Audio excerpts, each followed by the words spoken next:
haven't seen his off-season face in a while. Yeah, man. Well, on New Year's Eve, going to New Year's Day, like middle of the night. Mm-hmm. So right after we celebrated my Happy New Year, Ashley got sick as fuck, like stomach bug sick.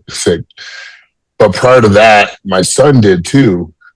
And I was just laying in bed like, I'm fucked, man. It's for sure gonna get me. And I woke up fucked up. So like my peak weight was 303. And then I lost like fucking 14 pounds because I didn't eat for a whole day. It was all glycogen and water. So I literally couldn't eat anything. I barely even drank water. So I was like super dehydrated. But then the next day after that, I was like, okay, I was able to eat a little bit. And I trained, but I didn't train super hard. And then yesterday I felt good all day. And I got back to 296 so far. But I've just been eating I've been eating whatever I can, to be honest. I haven't been eating bodybuilding food because I've been trying to throw a bunch of carbs in me. And then question, do you guys spin when you're sick? Oh, fuck yeah, I do. Wait, what do you say? Did you train? What you said? No, you in gear while you're sick. Let's say you're sick for a week. That's illegal, bro. Nobody pins. What the fuck? What's wrong with you? I was over here like, there you go. I was like, much better. Shit. I think that's more reason to pin, right? Because your immune system, because if you're going to increase your T cells, right? So your immune system is going to work a lot better with, at least with tests. I don't know about all the other stuff, you know? So what you're saying is in the wintertime, we should start microdosing tests. Yes. Yeah, to keep your immune system going well. Yeah. Whatever works. The science sounds right to me. No more. I remember, dude, it's fucking stupid, but this is how I am. I literally didn't eat not one fucking bite of food that day. Not one bite. And I was like, fuck. I still need to take my Anavar.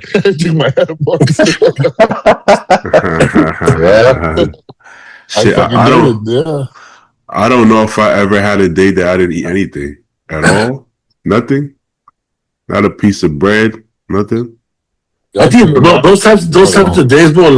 Worst case scenario. Try to drink some shakes, right? Get something in. Fuck, like. Bro, I could barely drink water.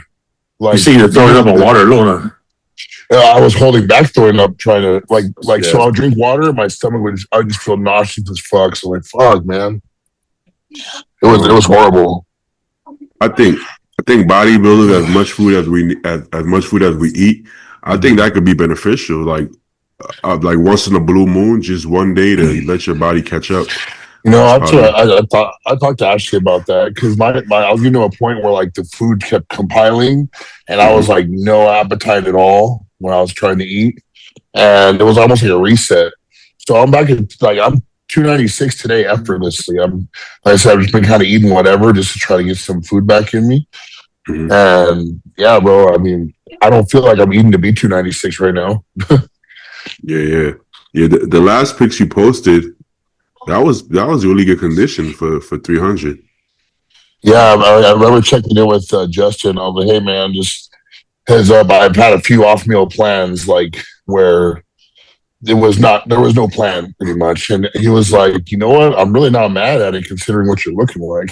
He was like, let's just keep doing what you're doing for another week, and then we'll get back to it once you get back in town. Okay. Yeah. That's kind of crazy. I didn't expect you to get that heavy, and especially not look like that. Quick this time, bro. Right? I did. Yeah, I expected it. Paul always expects. I've been saying it. Yeah, but it's like in the back of my head, I'm like, when will the growth like slow down, right? So in my head, I'm like, he's pretty fucking big now. Like I would expect it would slow down, right? And it's not like you're forcing it, because if the condition is there, you got to eat more, right? So it's not like there's all this body fat throwing it, but it's crazy that you're able to just keep growing like that. Honestly, You know, a lot of people forget the guy's only been on gear 4 years, dog. You know what I mean? Like this is he's true. still very fucking fresh. You know what I mean? This is true. This is true. Yeah. What you got going on, Paul? You in same phase off season? No, I'm not. Yeah. I think what are we? You're week 6, Joe. I think I'm week 5. Yes. Yeah, Yeah. so I'm starting week 5. Strengths up, fucking weights. I'm almost about to 280. I mean, it's just running good right now. Strengths up. I feel good in the gym. I mean, What's up, Ken? Yeah. what up, Ken? Hey. There's that sexy face we missed last week. I gotta eat more food. Everybody got the round head. I gotta get my head got a wider head over here, bro. It's off season, baby. It's off season. Everyone's pushing. You know what I mean? Guys. Sorry I couldn't make it last week, man. I was in the middle of an exam, and I looked at when I was done. I looked at it. I was like, oh shit! Like I missed a podcast. You know? So it's all good though. It's all good. I want to be like Ken, man. I should have been Nigerian. They taking exams and shit. You know, Missing podcasts. You missed the cutoff by 2 miles. Yeah, man. I missed the cutoff. All I got was the fucking scamming genetics. I didn't get the engineer genetics. It's crazy. Hey, it's crazy, a big industry, so don't give up. Yeah, I think I want to. I think I want to do something, Ken. I think I want to get into some what you call it, blue collar stuff here, man. I want It's white collar. I don't know. It's white collar. You got to start with that. Is it too late for me? What you guys think? You guys think I could go back to school, do something? When I left college, and they're like, "It's never too late to come back." And I was like, "Bullshit." Yeah, it is. Actually, I found out yesterday that your units expire if you after a few years, if you don't go back to college. I didn't know that. Yeah, let's say you took a few classes 10 years ago. Yeah, they don't count 10 years later. You still got to redo them. You got to redo some of it. Yeah. Josie went back to school. She's not that much younger than me. She's like 30. Yeah.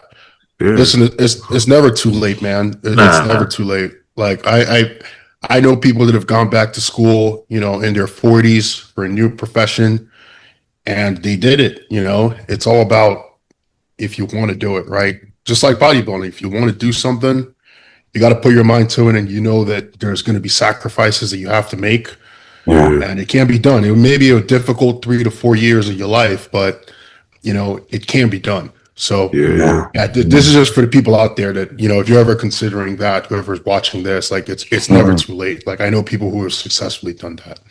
Right. Well, the most important thing you said, you have to want to do it, because how many people do we know, including some of us, right? That it's like, oh man, I hated school, but as soon as they start bodybuilding, all of a sudden they're the biggest nerd in the world and they know everything about all, you know, they learn everything within a couple of months. They done studied the whole nutrition and drugs and everything. So you have the capacity. It's the interest, right? Do you actually want to do it? I guess. Yeah, I was going to say, because that's the problem I think with our schooling system is we don't. Kids are not really taught to. You're not really taught to follow your interests, right? Like if you're someone who's an artsy person to begin with, a lot of our curriculum and how it's taught is taught in a version for more STEM based, right? So like science, like mathematics, things like that. If you're an academic, it works. If you're someone who's more on the artsy side, it's a little bit difficult, you know. And I feel like some of those people, till they get to college, where they start to do some courses where it's a little bit more, the learning style is a little bit different, right? Like more presentation based or your own work of what you do. It can be very difficult for some people in school, because what I've found is like you may have some people that went to like high school with you or elementary school that they just sucked, right? And then they get to college and they become like A-listers, right? And their life just takes off. It's just the way our schooling system is. It doesn't really encourage people who are not really of the arithmetic or like logical scientific mindset for the artsy style people. So I definitely agree. I found school boring, man. I found it extremely boring. I like to learn, but I just found school boring as hell. You know, and the teachers that made it like exciting or interesting, I loved whatever class that, you know, based off the teacher itself. I loved whatever class the teachers made it fun. And you know, But did you guys? in reality, bro, in high school and Thank junior you. high and all that, I mean, you don't. None of that shit you really take to when you get older. You know what I mean? When you're adult, Not like till college. all the history that we learned and shit. Like, who gives a fuck? Like, how's that gonna help you make money? You know what I mean? Like, they talking what Ken's talking. Like, if they actually taught more electives and shit like that, that's where people start finding their niche, right? The things that they're passionate about, things that they're into, and then they take that into a college and they continue with that same niche. I don't understand why they're continuing teaching the general bullshit they teach. Yeah, But we don't use. when I lived in England, the schools over there, they only make you take the subjects that you want. There's no extra like history and all that shit. That's crazy. See something like that, yeah. People finish schools in 2 years or 3 years max. And Well, then isn't they it finance driven? Like it's financially driven that way so that they can make more money because that's more time you have to put in to the I think college so. itself. Yeah, but they don't teach you like the general stuff. You just, let's say you want to be a chemical engineer, you study what's required for that, and then you graduate within 2.5 years. There's no GED stuff at all. Yeah, I agree. I agree with Paul, man. Because like even just like IT, right? Like a lot of the things you learn in school is the fundamentals, right? Like, you know, if you're taking like computer science classes, like, you know, HTML or, you know, C++, things like that. But once you get out into the world, like I didn't really learn about cloud technology when I was in school. You know, cloud is the lay of the land today. Like we didn't learn anything about cloud. It was everything was kind of on-prem, you know, setting up servers and racks and all this stuff. And then you get into the real world and the technology is already way ahead. So it's like you're almost learning things that are a generation before. So like kids that are in school today, like that are learning about technology and things like that, they're not teaching them about AI, right? Like they're going to come out and then they're going to have to start learning that stuff when they get out. Kind of like my generation, we kind of have to do the same thing. So they give you the fundamentals of what you need. Where I think school is beneficial is not really the content of what you're learning, it's the process. Yeah. So it teaches you structure, teaches you like, you know, project management, how to present, how to work and collaborate with a group, right? How to carry yourself in a professional manner, right? Like things like that. I think that's where it's beneficial. And then the other things, like I say any career, man, outside of getting a doctorate, any career you can learn it if you really wanted to. Yeah. You know? Yeah. Other than Ken, the other three of y'all, what did y'all learn anything in school that y'all feel was beneficial to y'all today? Me personally, I feel like my college experience was absolutely a fucking waste, and I paid a lot of fucking millions of dollars because I'm an international student back in the day, and the money I spent on school was definitely not worth it. And what Ken was saying is really resonating with me. It taught me just the structure that you got to get up and go do these classes. But bro, I was really good at the electives and I failed my GEDs. That's why I quit. I was really smart in calculus and chemistry and math and all that shit. And I sucked at human communication and history 101 and all these fucking silly classes that I didn't have any interest in. And that's why I quit. I had 75 units and then I dropped off from school and I was like, fuck it. I'm going to be a pro bodybuilder. And then I quit. Halfway through, and I was going for applied physics, so a really hard major.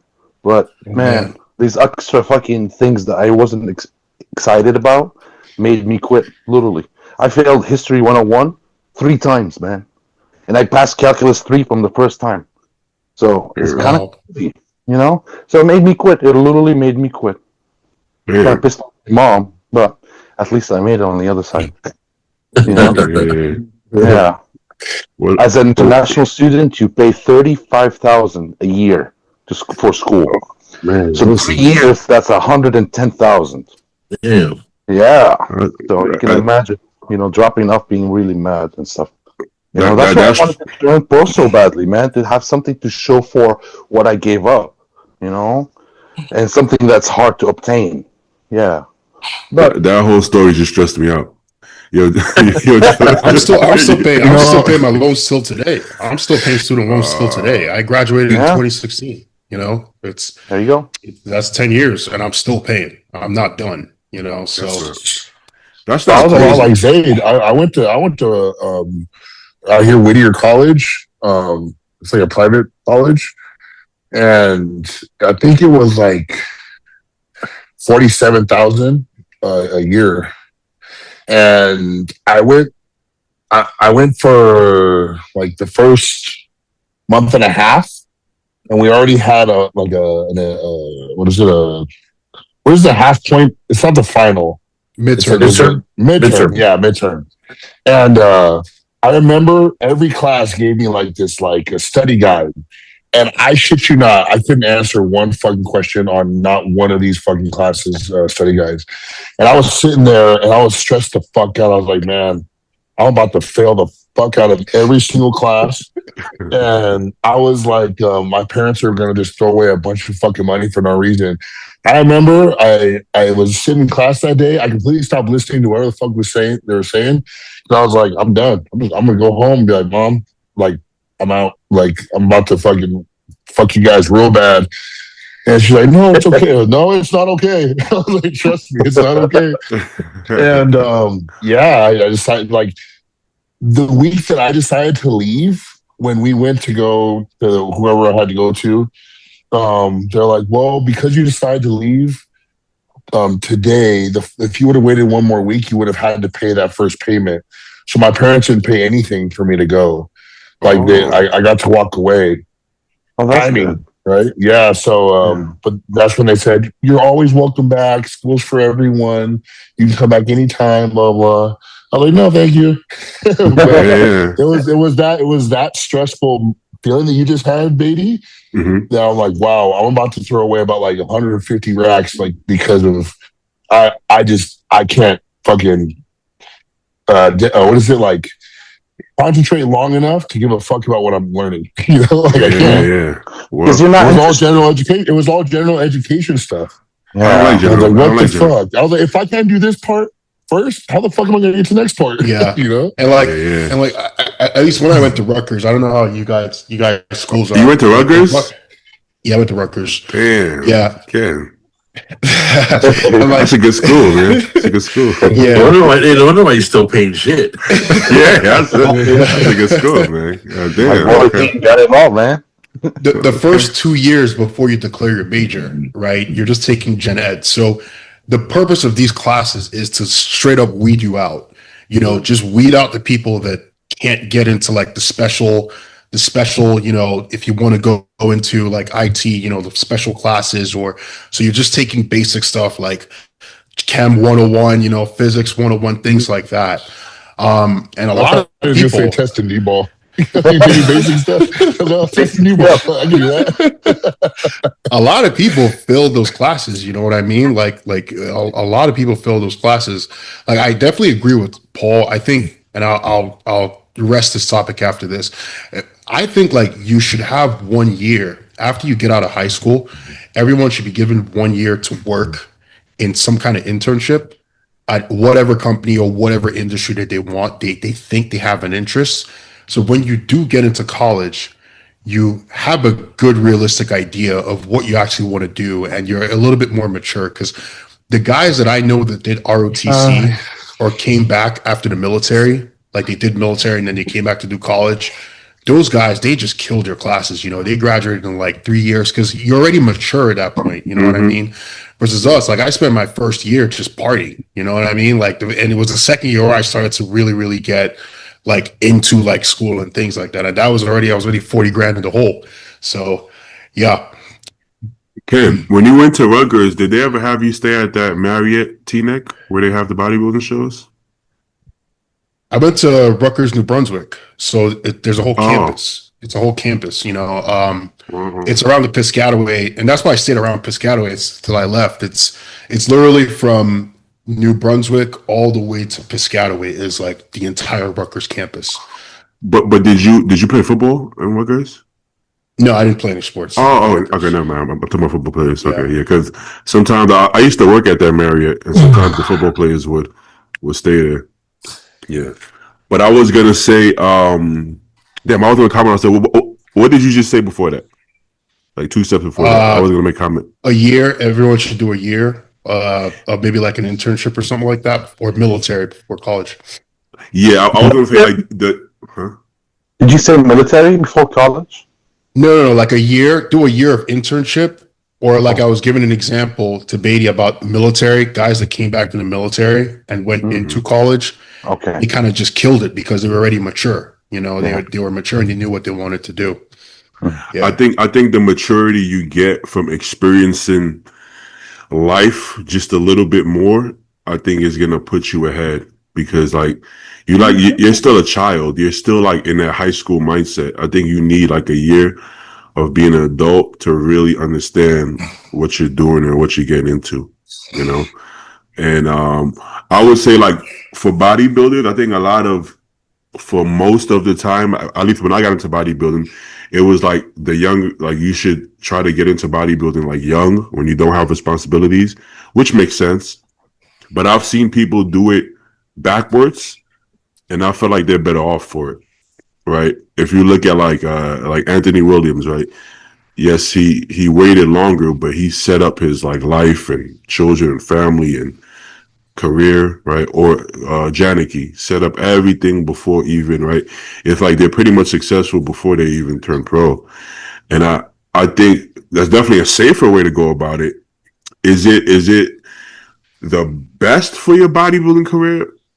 I don't know. I guess we have to see. If Andrew wins Mr. Olympia, then maybe that way works as well. You know, you might be a little older, but you're fresher and you're more mature. Yeah, but Andrew is such an example, like a very unique example. You know, I feel like for the most bodybuilders out there, they must start early. We can't take him as an example because muscle takes a long time to mature. You know, You can still work out. I think It's not like you don't have to work out. Yeah, I think the competitive side, you can wait longer, but if you say you're just picking up a dumbbell for the first time at like 34 years old, you're screwed, right? But like you have to be training prior to that. I definitely agree with Beatty because something people don't talk about, and I think everyone understands here on this podcast, all of us have been in this industry for a little bit, is when you don't have anything else, bodybuilding can be very, very toxic, like we're not even pros at the point where we're getting close to the point now where our placings are starting to matter. A lot of us are newer pros, but like when you don't have anything else outside of bodybuilding, it becomes this do or die affair, and that's where things can start getting a little bit dangerous. You know what I mean? Like if I made it to the Olympia at this point and let's say I got a big supplement contract and then my next season I completely bombed and now my contracts are on the line. I'm losing like I'm losing like a 6-figure salary that I made the previous year, all just because I had a bad showing. Now at that point, I'm willing to do anything to maintain that, because now I've got my family, my wife, I've got kids, these things are on the line. And I just think it's good to have something on the side. It could be a personal training business that you're doing, just something on the side that's like, you're not 100% in bodybuilding, Here's the dangerous part. We tend to only see success stories because that's the only thing that matters. We don't realize for every one Andrew or every one Nick Walker, there's hundreds of, I won't say any names. Yeah. Mind you, I know a lot of people in the industry, and I know all the little stories that everybody like everybody's not privy to about heard what happened to this guy. Guys who have won the USAs and guys who have won the nationals who are doing really bad, like really bad. Like not just like this guy's a pro. I mean, like a legit crazy physique, could have been one of the top guys, and they're doing really fucking bad. But nobody hears these stories because nobody cares. People only hear about the success story, so they start thinking that that's the norm. People think Nick Walker is the norm. People think like winning your first pro show is the norm. People don't realize that you guys, let's say Ken and Joe, are way above average. And you guys didn't win your pro debut, but you're still way above average. You're I would consider y'all in like that top new crop of guys, right? But people don't see it that way. People think if you don't win the overall and then win your first pro show, that's normal. So then people get into the game like that's what's gonna happen to me, right? Because that's what happens to everybody. So the danger is believing that and get into it and realize maybe not. Maybe I need to find avenues of making money. If you have to rely on only sponsors all the time from the get-go, that's not a good thing. That's not a healthy thing to be, because it's always been like, put all your marble. It sounds good when the guy telling you the story is Phil Heath, right? I had nothing and then yeah, but you're not fucking Phil Heath. So just because, you know what I'm saying? You can't follow the outlier and say that's what's going to happen to me because you're not an outlier and most people aren't outliers. So I think that's when it becomes there. I think most people should follow. And if Phil Heath had a career before bodybuilding, he still would have been Mr. Olympia, right? He just would have been 4 or 5 years older, but he still would have been Mr. Olympia. So it's one of those things that I think is still the better route to establish yourself some way, somehow, in something else, honestly. And when you look at Phil Heath, right? Like Phil Heath got a contract right out the gate. Like Jay Cutler helped him out. Phil Heath already had like a 6-figure contract by the time he was going to nationals. I don't know if people knew that. Jay Cutler had seen him at a local show and he hooked him up. So this was a guy that already, before even getting to the pro ranks, he had that. And I had a similar thing. I was talking to Sid the other day because I was a little bit in my feelings too. And I was like, man, I don't know, man. I came top call-outs, but when is it going to be for me to win a pro show? And there's like 30 guys deep every single show coming up. Like, I don't know, right? And I was a little bit on the low side, I'll be honest. And I was talking to Sid, and he reminded me, do you guys know how long it took Kai Green to win his first pro show after he turned pro? Any guess? He won the universe in what, 05, 06? Mm-hmm. And then his first pro show was it Colorado or what was it?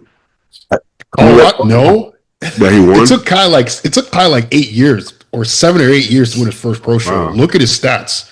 Oh, Flex Wheeler. Yeah, Flex Wheeler to get to nationals, like win nationals, it took like, I'd say maybe like 7 years. And then he started to do like when he actually started winning post that point. So it's like what you were saying, Beatty, is like people consider Nick or Andrew the norm. And that's really not the norm. Even some of these superstars that we think about, we only remember them when they started to actually rise, right? You mentioned Colorado. That was Kai's breakout show. That was when he actually won or came top whatever. But he'd been coming last for like the past 4 or 5 seasons. Nobody remembers that. Nobody remembers that. I'll never forget when I officially met Jay Cutler like in 2024. I've seen him, but I never talked to him. And he got out of his booth to come and say hi to me. And he came up to me and he kept examining my physique, what was in front of him, right? And he was like, because I guess Zabe talked to him about me, so he knew who I was and stuff. And he was telling me that even though I placed where I placed in the California, he gave me his little background story. He's like, people don't remember, but my pro debut, I took 11th place. And he said, it fucking killed me, man. He was like, I couldn't believe that was where I stood. And he was like, but you know what? He was like, I loved bodybuilding. It was never about the competition. It was just, I loved to do what I was doing.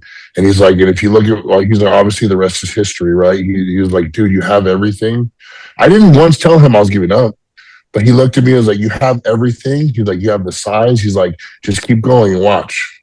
That's all he said.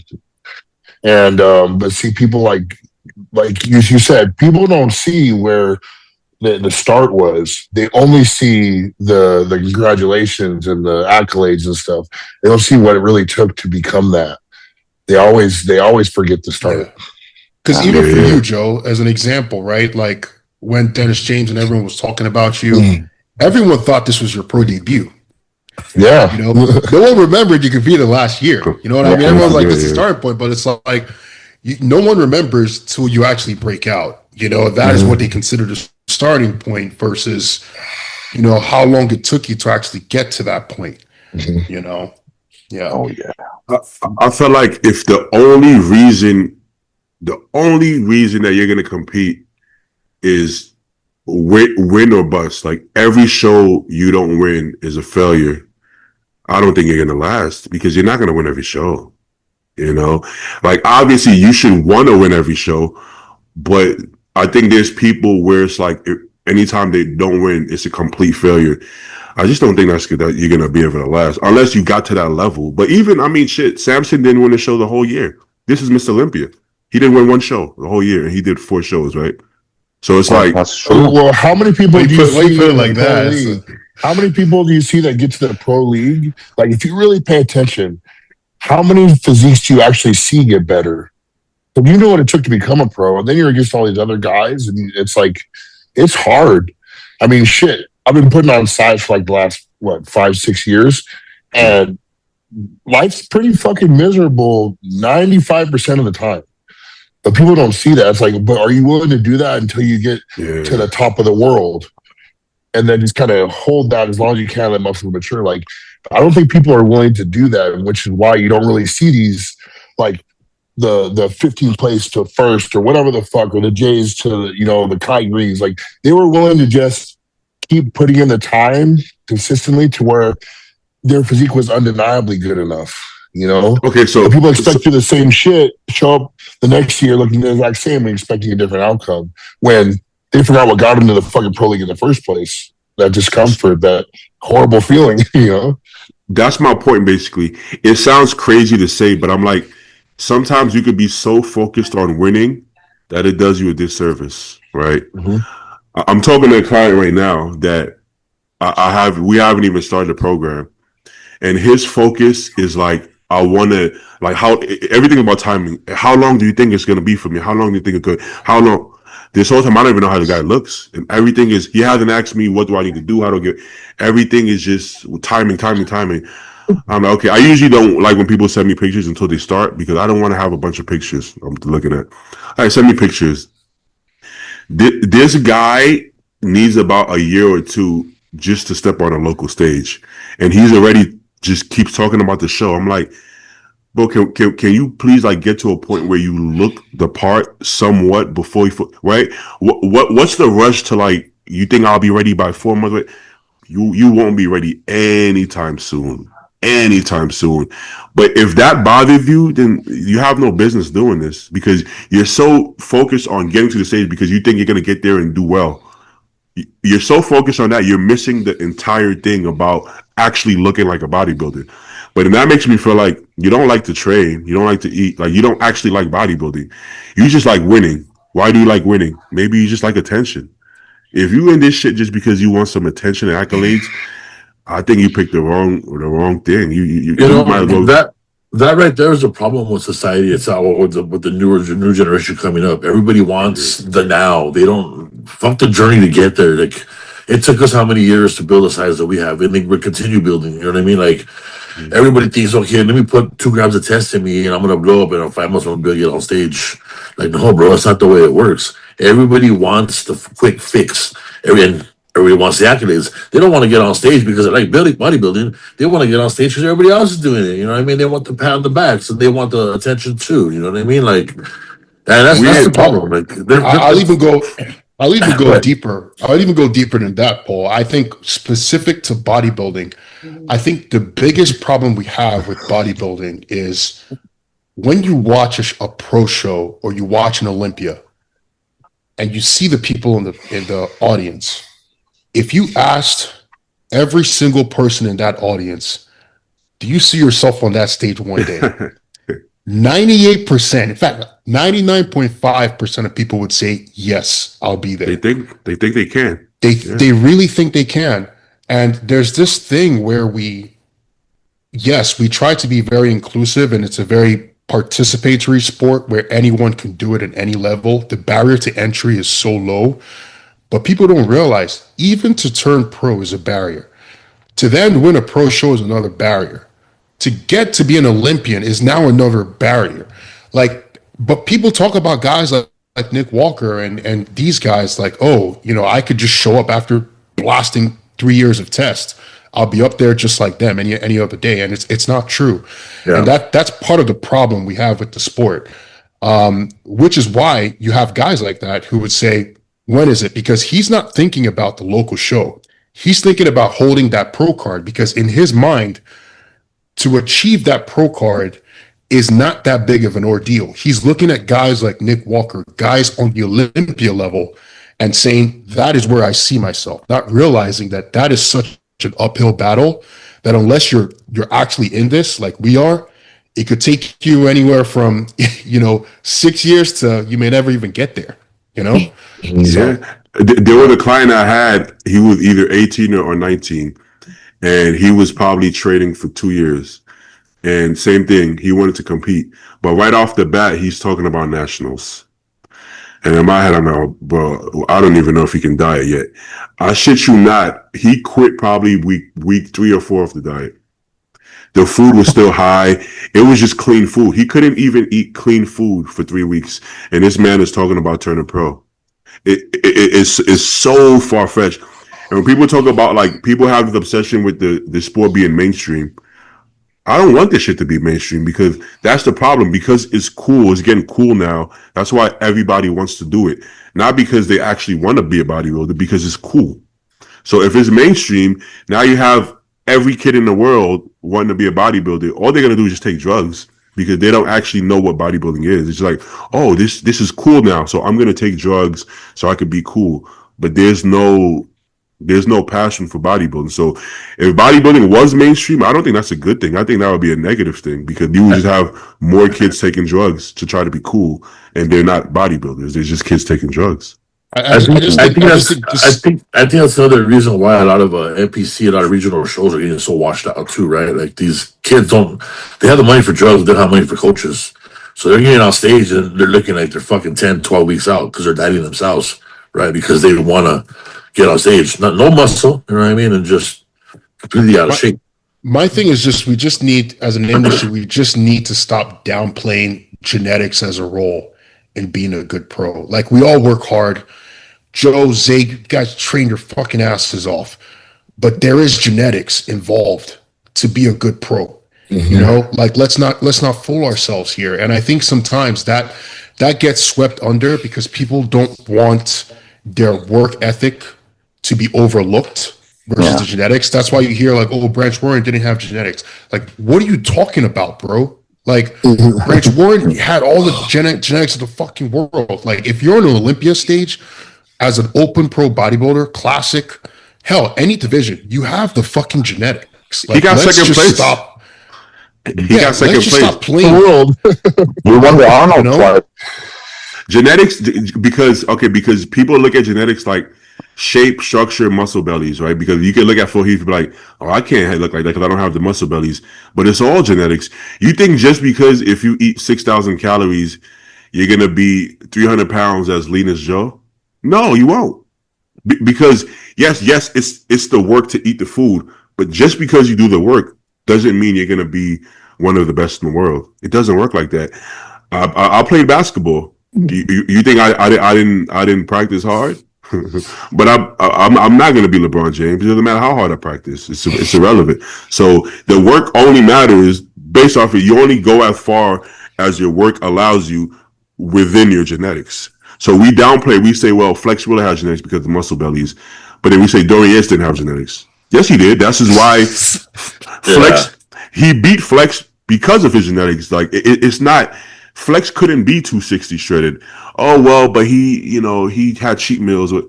That's not why he wasn't 260 pounds. It's not his cards. He's not going to be, he could have ate exactly what Dorian ate, take whatever he took. He's not going to be 250 shredded or 260 shredded and be as hard as Dorian. It is genetic. It's not just whoever diets harder. Do you know how ludicrous that sounds? The number one bodybuilder in the world, and they're saying he has no genetics. How bad genetics? He has zero genetics. Like, What? I don't know if I think people have a certain perception of what genetics means. I agree. But genetics is a spectrum of things. Like Everything. your ability to walk around 300 pounds and have abs is a genetic trait. Your ability to get certain condition, the mentality is a genetic trait. Like your ability to like cope with certain things is a genetic trait. Like to handle things. Like so. I don't know what they mean by genetics, other than maybe they think it's all like structure or some shit. That's what Maybe they think. Yeah. that's what Most people means. think it's just structure. Yeah, they Yeah, just I'm think it's like, structure. bro, like there's so many other things. Like I'm sure you guys have noticed, like at this level, like you were able to put on muscle faster than any of your friends. You don't know why. You're doing everything they did. So like, honestly, we all kind of work hard. You can't take away from them. Like you just have the better genetics to build muscle. But then I have friends that have a way prettier shape, but they still couldn't do what I do. And it's just like, you know, genetics is so many different things, and people are just one track minded as to what that really means. Yeah. Genetics means so much that you know how people say like, "Oh, be careful, don't blow out your waist." This is not like there's some truth to that, but genetics trumps all that shit. You think Sean Roden didn't blow his waist out off season? Have you seen his waist in off season? She was terrible. But guess what? On stage, he had the best abs and waist on that stage every single time. You know, there was even an Olympia. He had his belly was actually protruded, but it was. I saw that one. It wasn't like it didn't spill. It didn't spill to the side. So like guys like him were never going to really lose their waist. You know, it just wasn't going to happen. Yeah, so like sometimes they say that, "Oh, be scared, oh, don't blow out your waist." But yeah, if you got to put on size, you got to put on size. You know, I would argue shit. Keon's waist was actually getting better as he got bigger. Other than this, I think it was this last year that you saw his waist change, maybe for not the positive, but I think that was more of the carb up more than anything because his waist went right back on Prague. You know, so no, that was one thing that for that's why our carb up for me was so little because in the cow they carbed me up a lot and I was full. My stomach I couldn't keep it in. At Texas, I ate so little that shit was like, you know, it's just food. It's all food. Same. New York versus Legion for me was exactly the same thing. Like you know, I mean, my waist is not large, but like I definitely wasn't. It wasn't tight in New York compared to like Legion. You know, the same thing. I was just too much carbs. I couldn't clear the food. You know, with very little water going in. So I think we got to be specific here. If we say Nick Walker doesn't have the best genetics, we have to say as far as shape. You know, let's say as far as shape and aesthetics, right? Because everywhere else, muscle building, getting lean, the genetics are there. You know, so. Speaking of Nick. What do you think his chances are winning the Arnold? You think I was on Fuad's podcast and Fuad pretty much like you can't say that's like a cop out, like it's like obvious. And I was like, but that's the thing. Like I said that Nick could win any big show, even the Olympia, if everyone else somewhat comes off, slightly off. But the odds of that happening at that level is so fucking far at this point. I mean, like, even Andrew can be slightly off and still beat Nick almost. I don't want to say it like this, but in an effortless manner because of his genetics. Like, Nick can't beat that at his best if Andrew was 90%. And I love Nick. I fucking Nick's the underdog all the time, and he's a fucking fighter. But dude, it's just like that's just what it's going to come down to. And so, unless Andrew really fucks up, I don't even see Nick beating Andrew at this show. So that's how I look at it. I guess you could say the opposite too. You could say that what's the chances of everybody being on? We never seen that either. You know, that's what I mean. It's people like, are mostly on though. Like most, I at feel that like level, it's hard to fuck that up. Yeah, most of these shows, people are mostly on versus off. Like maybe 6 years ago, you could have said that, but apart from the Olympia, most of these shows, these guys are always on. Like I haven't seen an Arnold where I've seen one of these top guys that are actually off. Well, off at this level, we're talking about a couple percentage, right? So let's say at the Olympia, let's say Nick was off. I mean, he wasn't way off. It's just that it doesn't take much off to pull you back, especially for somebody like Nick. I would say Samson. I could say Samson was way off just because how much size he lost. Not like condition wise. It was the prep. It wasn't the peak. It was the prep. So what I'm mentioning is the peak for the Olympia, because of the time of the show. A lot of people tend to be off. But if you look at other shows like the Arnold or any other regular pro show, look at most of the winners. They're never off, bro. Like this conditioning across the board the last 3 years has been really good. So that's another thing. It's been pretty good. Off Samson was, and that Samson beat Nick. Yeah, this is true because of the structure, and that's why I'm like, fuck, man. Like, trust me, my heart wants Nick to win this, but it's like, like when I see that and where the judges are going with stuff, I'm like, fuck, I'm worried about my own physique. I'm a lot like Nick, so I'm like, shit. I guess we're never gonna see the Arnold like top six. We're never gonna see any lineup where the top six is all at their all time best, just because your all time best is only a couple times you get. There's people who are more likely to be their best or not, right? So when I look at the Arnold, I'm looking at like where people have been heading. Andrew seems to be heading up and up, right? Heidi seems to kind of just be a little fuller, a little flatter, a little fuller, like more of the same.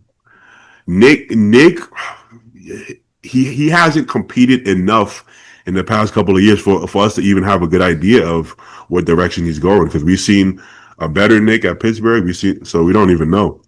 So if we're going by track record, it just makes sense that Heidi is pretty much the same, and then Andrew's getting better. So Andrew and Heidi, right? That seems the argument here is that I do believe, and I'm sure a lot of you guys agree, that Nick won that Pittsburgh show. Mm-hmm. Even Tyler believes. Yeah, and Derek was slightly off, right? Mm-hmm. Yeah, but a slightly off Derek. Off. But look, sure. But a slightly off Derek still falls in third at the Olympia, right? Yeah. You see what I'm saying? So but then you see the guys that jump in front of him like a perfect hottie. What? Is he ever off? It's either sometimes a little fuller or a little more shredded. Like he'll always fall in the same place. Yeah. And then you have a rising guy like Andrew, who is like, almost, I don't want to say a better Samson, but there's just certain things that really make him stand out over Samson. Yeah. So it's like, taller, wider.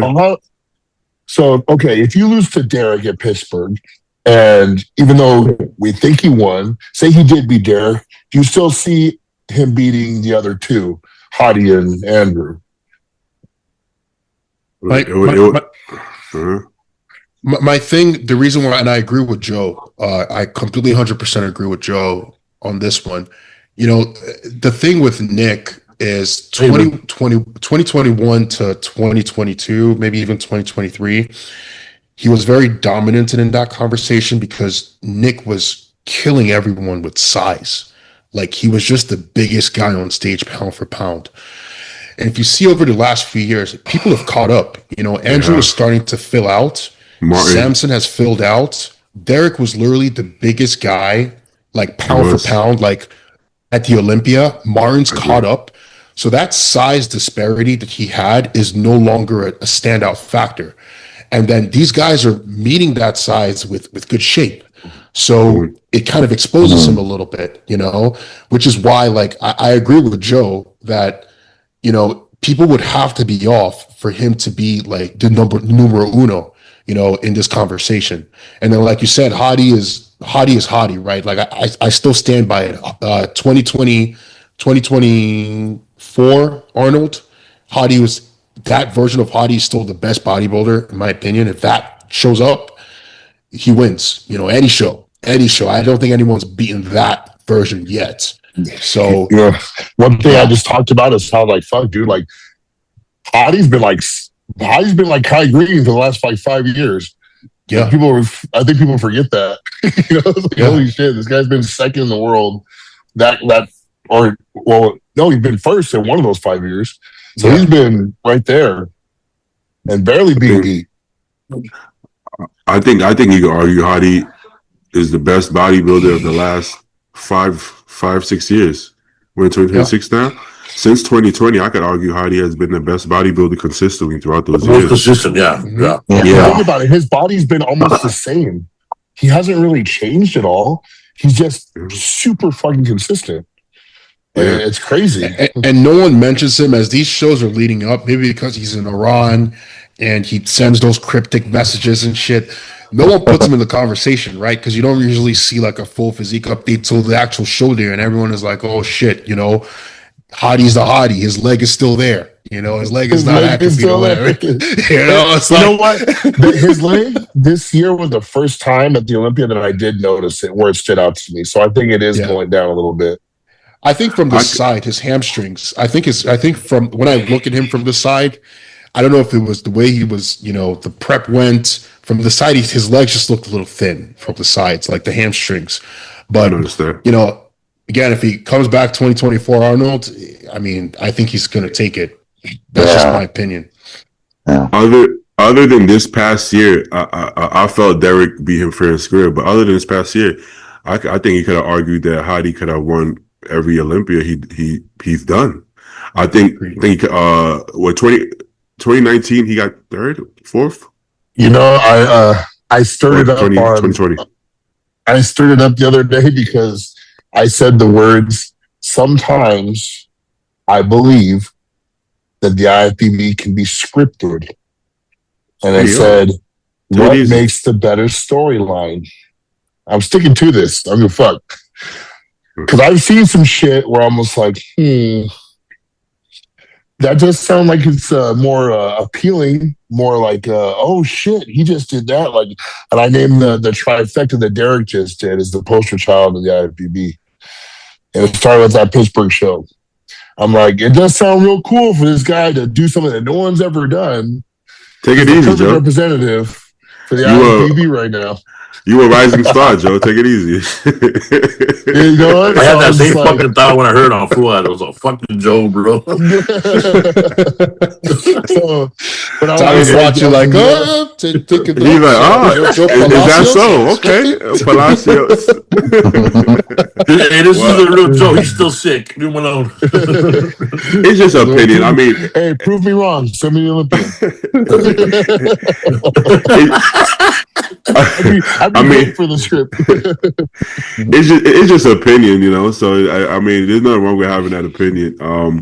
I think subconsciously, I mean, if I was sitting up there in the back of your head, I mean, you're still a human being, you know. Just that's exactly what they said. So when I say scripted, I mean there's definitely scripted. Just sounds crazy. So when I say scripted, I mean like along the lines of like we're by human nature choice. I agree. Yes. I agree. Yeah. Yes. So maybe script is not the best word, but it's more so like that human nature. Just favoring something because like, damn, this is the next best thing. I kind of want to shift towards this direction. For example, Hadi's been winning. Say, for example, Hadi's been winning, but it's like, damn, Andrew's that rising guy. I kind of like the direction of this instead. This is what I want to represent the IFBB. I would give it to Andrew. I would be like, you know what? It's close. I was gonna say, like, I definitely think Derek won the Olympia fair and square. Like me personally, just watching it, it was pretty apparent that Derek was the winner. Like by the time they did the first round, I told my girlfriend, I'm like, Derek's won this, like hands down. It was clear. But Joe, and what you're saying in terms of moving forward, I definitely can see there is this kind of. Thank you. Andrew's been in the news a lot, you know, about this push of a direction, you know, people want as their Mr. Olympia, tall, you know, tall, kind of pleasant looking kind of guy. But yeah, I don't know. I feel bad because Derek's been getting so much heat for an Olympia that he won fair and square, in my opinion. You know, and I wonder sometimes, is the league also looking at that? Like, I hope this not. is our champion. This is our champion, but the people do not accept him, even if he won this fair and square. Yeah. Sometimes I wonder if that's something that they're also considering, you know, which could be unfortunate. That's another thing about bodybuilding being more mainstream. Most of the fans don't actually know how the sport is judged. They have no idea. because anybody who has an idea agreed. I was kind of shocked that I'm looking at Derek and I'm like, how the fuck is his legs the biggest in the lineup? I'm like, literally the other year that was like his legs was like not there. Yeah. All of a sudden he was bigger. I'm like, bro, he's bigger than Samson. I never in my head thought I would see that, right? And he was in shape. So in my head, I'm looking. I'm like, well, this is fair. We all kind of were like, yeah, Derek got it. And it's not like we're bigger fans of Derek than anybody else. It has nothing to do with emotions. We just know how bodybuilding is judged. Most of the fans, it's all emotion. There's no idea of judging. They don't even know what they're talking about. They have no clue what they're talking about. They'll post like one pose, the most muscular, and be like, look, Hadi's beating him. It's like, yeah, the judges had Hadi beating him in that pose. That's the point. You just have no idea what is judged. So why are you correcting judges if you don't even know? You know what I'm saying? So you have like, what do you call it? A fair weather fans? Is that the term? Fair weather fans? Like, like they'll try to judge something that they don't understand how it's even judged. So it's kind of annoying. Yeah, it's kind of annoying. And to add to that, and I'm sorry, baby, to add to that, because I had to comment on this the other day because I keep seeing this thing around. I think they're doing it to Samson now. It's like, oh, he's shooting up his PMMA and his biceps. It's like, because a bicep doesn't striate does not mean that the part is shot up. Okay, like I have the same thing. Like if Sergio Oliva Sr. is a textbook example, if your bicep head attaches longer, your biceps don't peak. So when people see your bicep doesn't actually peak, they think automatically that person is shooting up their arms, and it's not true. I know they're saying this for Derek. They're saying this. There's a whole thing they're trying to Discord guy is saying about Samson now. He's shooting up his biceps and stuff like that. It's like this is like basic bodybuilding. I knew this shit in high school. Like me and my friends will do a bicep and we look at each other and like, you know, like measure out the arms. Like, how do people not know this? Like if your bicep peaks, like it attaches shorter, so it contracts, it kind of bundles up, right? And if it's kind of a little bit longer, it doesn't. Even detail itself, like Ian Valliere years ago talked about how his glutes have gotten huge over time. He's not putting PMMA in his glutes, and how the striations have blurred over time due to the amount of mass he's put there. Yeah. These guys are like, Derek's arms are way bigger than they've ever been. So it's like there are, whatever detail he did have, it wasn't the most already. So he wasn't going to have much more now that they got bigger. Doesn't mean there's necessarily anything in there. But once again, the fans don't know this because they're not actually bodybuilders. But now it's getting even worse because I don't know what Muscle Discord actually knows and doesn't know, because I can't tell how much of it is more on purpose, right? Because he might know exactly that it's not, he might be completely aware that it's not shot up, but he could just want to say it just to get that rolling. So I don't know his so I don't know his knowledge based off his shock value. I'm starting to think it's all shock value. I'm starting to think like he knows, but he doesn't care what he knows. He just wants that shock value. So, but when you start to have media outlets that also don't know about bodybuilding, then it's like, holy shit, like everybody's just talking. So it's like Derek has the most peeled glutes, and then Andrew and Samson don't. Does that mean they shoot their glutes? No, they just don't have fucking separate. It's not that fucking rocket science. And if you're shooting up your biceps, it's gonna be a lot bigger than that. Believe me. If they're shooting up the biceps, it's gonna be. You know, we've seen it. We've seen it happen. It's not like it's a strong point on any of their physiques. It's not like their biceps are like a strong point, you know? No. It's flat. It's less detail. It's just what it is. So, like, yeah, Derek's entire backside is more detailed than anybody else. That is just genetics, like anything else, right? Hadi's chest is striated. It's genetics. It's just, it doesn't, it's really that simple. It's not that deep. It's not that deep, you know? And even if it was, okay.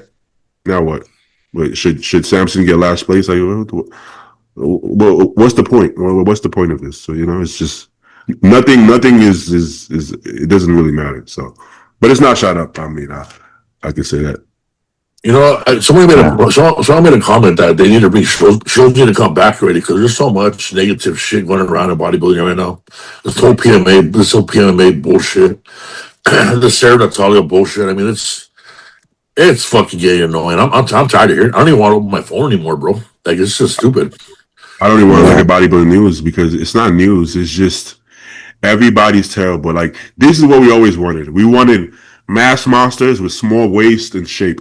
We got exactly what we wanted, and all we do is just talk shit about how terrible they are now. It's kind of ridiculous. Like, and I think we're moving back towards a point where pros are going to be kind of less open with your physiques online. You know, I see it a lot. I know Martin doesn't do it as much. He doesn't post as much updates anymore. Even Nick is a little bit lower than he used to be, you know, with post updates because you're just one update away from scrutiny, like constant. I say this all the time. Big Ramy, I mean, that whole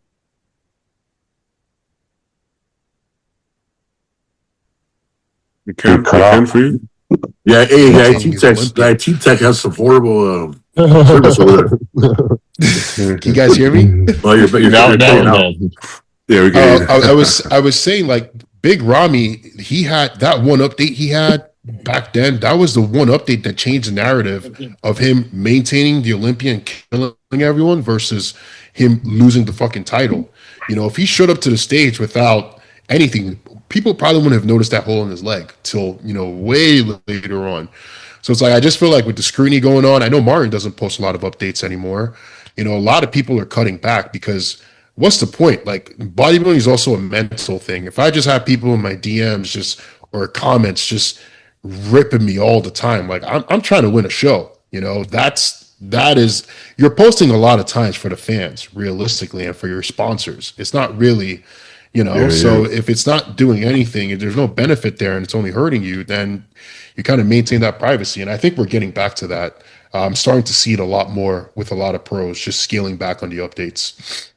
On top of that, coaches too, because I just seen, well, I didn't see the whole podcast, but Justin Jacoby was on Unwrapped, right? And he was talking about he's done posting certain things and giving advice because there's too many fucking idiots on the internet think they know better and want to criticize and talk shit the whole time. Because that's not what I'm doing for. You know what I mean? Like if that's the kind of backlash I'm going to get, what's the point? That's unfortunate. We felt that Phil Heath had it so hard because he was the first Mr. Olympia and like the boom of social media. We didn't think about who's coming after him, you know, and we didn't realize that Derek he's getting worse than Phil did, you know. So maybe this is the new thing. Maybe from now on, everybody, if you win one, you're safe. You win more than one, I think that's when it starts to get unsafe. Because when Ramy got the first one, everybody was happy. By the second one, it was all about the holes in his quads and how his triceps are gone and all the stuff. You see, it's unfortunate though. You see that, like, you hear stories like that, the Justin Jacoby thing and stuff. It's like the one thing I wish Jacoby would see though is that other percentage of people that actually get something out of it or do see the good and behind it and have positivity to say, because negativity wins so many times. Always. And it's like, yeah, try not to let that happen, man. Like, I understand how to get to people. I do. You know, some of them read my own comments. I'm like, well, fuck. But never do I let it get to me to the point where I'm like, you know, I'm done with this, because then they win. And then it kind of defeats the purpose as to why I even put the damn posts up anyways. It was never to please everyone. It was more so to help out or inspire or motivate or whatever the fuck. So it's like, you don't want to forget that side of it too. You know, so it's unfortunate to hear that. Well, it's like humiliation. I think that boils back down to how Beatty was talking about all this new crop coming up, right? They really don't know shit. This new crop coming up, don't know shit, don't agree with what people say. Always have something to say, right? And it's all bullshit. It's all dumb. It don't make sense what they're thinking. They're all science based or whatever. Yeah. So I think that's the problem too with the sport getting so big. Is half the motherfuckers coming up don't know what they're talking about either. Yeah, exactly. Yeah. You know, somebody asked me, they're like, I went to a torture game out here. And I met this guy there, and he was like, "What's it like in Cali?" He's like, "Cause I love the gym atmosphere out here and stuff." And I was like, "Well, one thing I noticed is out here, you have a lot of people that are regular or like up and coming, meaning they're not nothing special yet. They're just people that are in the sport but doing the work to be in the sport. I think in Cali, you get the people that they want to skip steps and be something that they're not yet. And I'm like, that's where you get the difference, because these people haven't even put in any work and already feel like they're at a place where they have a voice, kind of thing. And I'm like, that's the difference. Like, that generation, like, doesn't want to do what needs to be done to, again, have a voice. Like, I don't know how else to put it, but they're skipping so many steps, and it's pretty like sad. Like, they're not doing it for the right reasons. That's a wild concept, right? Yeah. You see like a 17-year-old, like me personally, like I'll never knock a hustle. I think everybody got to start somewhere. But it's strange to see a 17-year-old teaching people how to pose that's never competed or never posed on stage. And the 17-year-old is 160 pounds. With no fucking look at muscle. this. Look at this. Like, I'm going to use this is probably the best example. People want to be Sam Sulek because they saw what Sam Sulek did, right? Yeah. But even Sam Sulek had somewhat of a respectable physique to start filming. Very much so, I would say. He had muscle. So, okay, that can teach something. But when you're 145 pounds with a little bit of abs and fucking 13-inch arms, like, what the fuck is that? Like, what the fuck do you teach? What do you have to teach me? And when Sam started, he wasn't teaching at all. He was just filming. He was just explaining. Yeah. He was just explaining why he did it, but that was it. He wasn't giving any. To this day, he doesn't really even give advice. He just explains his mindset on why he's doing it, but it's never actually advice.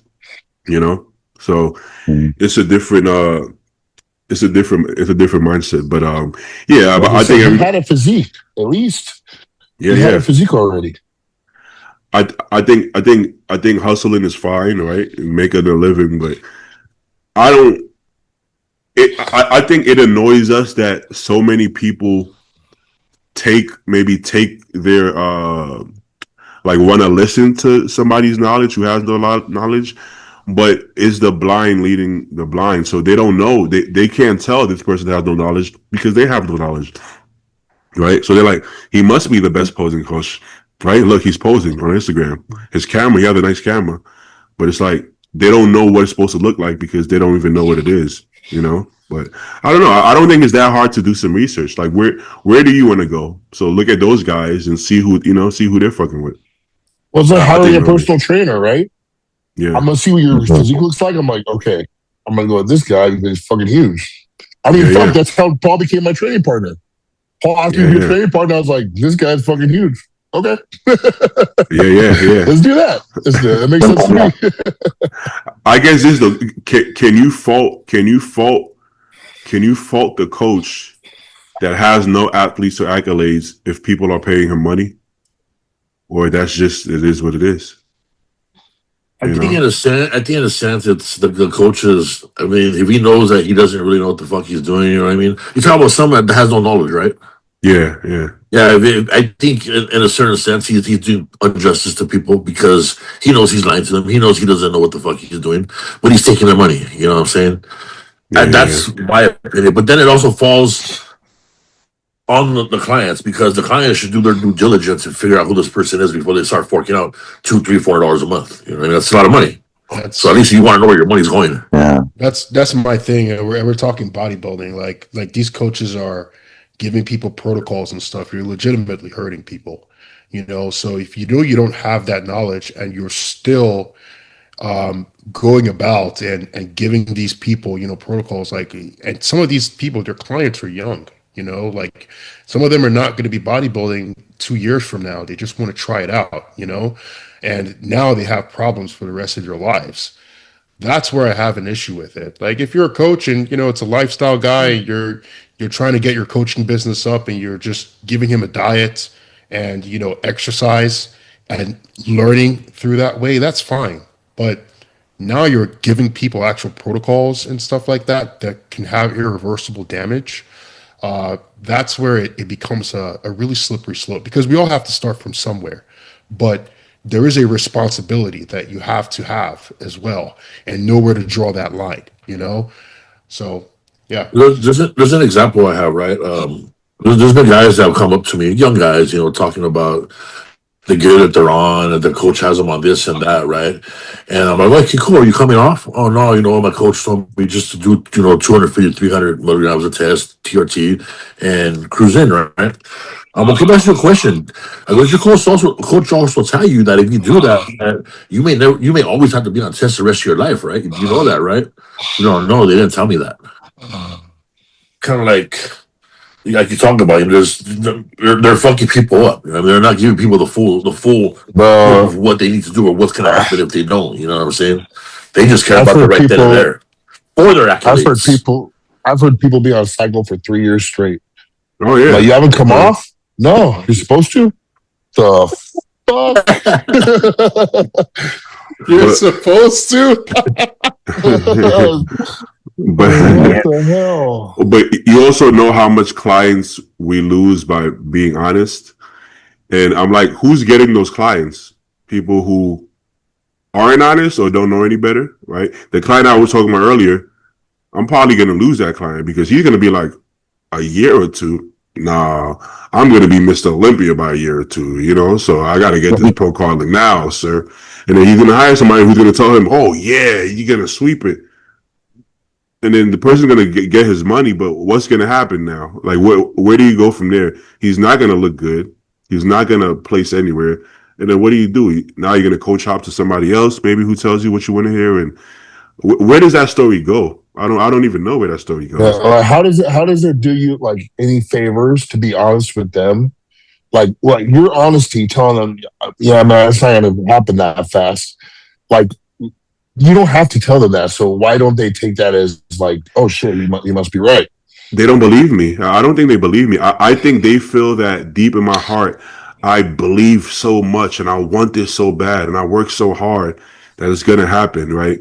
But they don't actually know what the work even means, right? They don't know what working hard means. They think because they're not having bacon double cheeseburger every night that's like this crazy feat of hard work. They don't really. You don't know what you don't know, so they don't realize how far behind they are. In their eyes, they see C-bum and they think, oh, that's right there. That's just across the street from me. They're delusional as fuck, bro. That's what it boils down to. Yeah. And they already know coming to you. He already knows coming to you in his mind what he wants to do and where he wants to go with this, right? Mm-hmm. He's talking to you and he's saying, right, this is what to do, right? And you're telling him no. He's gonna leave you and go to find somebody else he's gonna continue the same pattern until that one person says yes to him. Okay, this is my coach because he agrees with me. How do you? What's gonna happen? How do you stop that? You don't. This falls back to everything I said in the beginning, which is the main problem we have in bodybuilding today. Is you see that guy on stage at a pro show and you say, 3 cycles in, I'll be there just like him. Delusional. And you don't realize there needs to be better education about like how much it takes and like the level of also genetics that takes place for you to see that person winning that pro show. It just doesn't happen overnight. Like, yeah, there's drugs involved. Yeah, the person trains hard and they do everything, but also that person has the genetics to go there. Like, if you've been 120 pounds your whole life, you eat pizzas all day and you can never get fat, you're likely not going to be a 300-pound bodybuilder someday, no matter how much tests you take, dude. It's just not going to happen, So those things need to be in place, and I that's just the problem with our sport. I don't know how to change that, because part of the reason why the sport has so much supporters is because people compete. So these people in the audience, if you go to an Olympia, most people in the audience have competed before.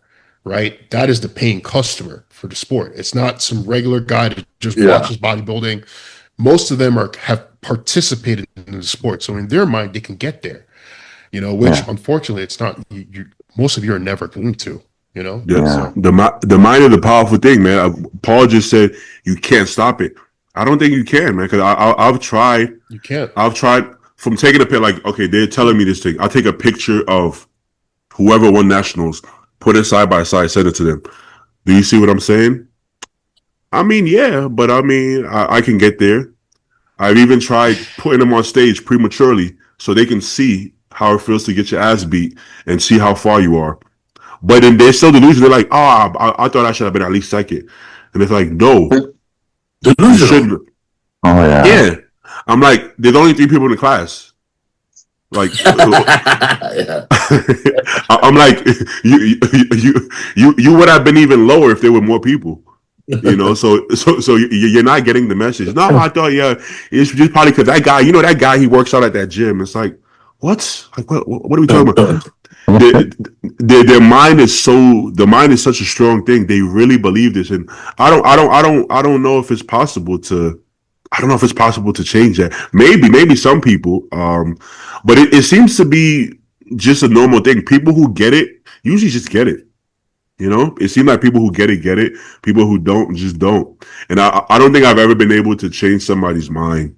Really, no. So it is what it is. I think it's just a time thing, maybe a delusion. Everybody feels that they could do it because there's drugs. Take more drugs, you get bigger. So, all right. You guys want to do a couple questions before we leave? How long have we been on? Yeah. All right. It's been like an hour. Hour 20 Huh? minutes. Well, hasn't been that long. Okay, so let me look and see what my time is way off. Let me see if there's any news. I'm gonna beyond the stage. I've never seen anybody post more than this guy. So if there's news, he'll got it. He got it. All right. The only one I saw too is like Hadi's fans have turned against him apparently. Oh shit! Really? That's new. Yeah, Iran does not like Hadi no more. Wait. I didn't know that. What did he do? Because he didn't win? Yeah, I think it's on AJ Robert Kelly. I think on a video, he had his screensaver or his wallpaper was like a picture of like a dictator or something there that's been oppressing the people, and the Iranian fans don't like that. If you go to his comments and his videos, he's just getting wrecked right now. So Wow. Hadi's I never thought I'd hear that day. Yeah. Oh, Yeah, I guess there's a lot of shit going on in Iran right now. A lot of people are dying. A lot of kids are dying. A lot of women are dying. So I wonder if that's the dictator you guys posted that's controlling all that shit right now. Yeah. They said it was his wallpaper. You know what I mean? No, I can't imagine having Trump on my wall. Like what? Well, in the bodybuilding world, you're gonna get more love with Trump on your wallpaper. Wait, what's this? Whoops! I don't want people to see our DMs. All right, let's see. But yeah, I think you got to be careful with politics if you're like a big figure, right? Because half of your followers aren't gonna like it. Yeah. Oh, Justin Compton. He said, "Oh, I saw that one." He said, "Kai, he didn't believe Kai would have been Mr. Olympia because of his past." I could see that. I mean, I don't think he ever actually beat Phil at the Olympia, but if he did, would he? I don't know if you want to Google Mr. Olympia, like what he said. I don't think you want to Google Mr. Olympia Kai Green, right? And then you see certain stuff. I don't think that would look good for. I don't think the IB would want that. Honestly, What's crazy is I think about this all the time. I think I mentioned this like years ago when we first started the podcast, that if Kai would have just kept competing, he would have beat Phil at the end because Phil's stomach would have been too much of an issue, just like Sean did. So I think it's crazy. Like, I wonder if Kai regrets walking away because he would have gotten it. He would have been Mr. Olympia. Zero doubt. He would have beat Rami that year. Yeah. He does regret it because remember when Brandon won, he made that weird post and then Brandon's wife, he posted a picture of him against Brandon like way back. I remember that. Yeah. And then his wife was like, when you stick to your dreams and you don't quit, some shit like that, you actually might win. and then he But went silent. So I think it bothers it's me. just like you said, Dora. We're talking about where it becomes about winning.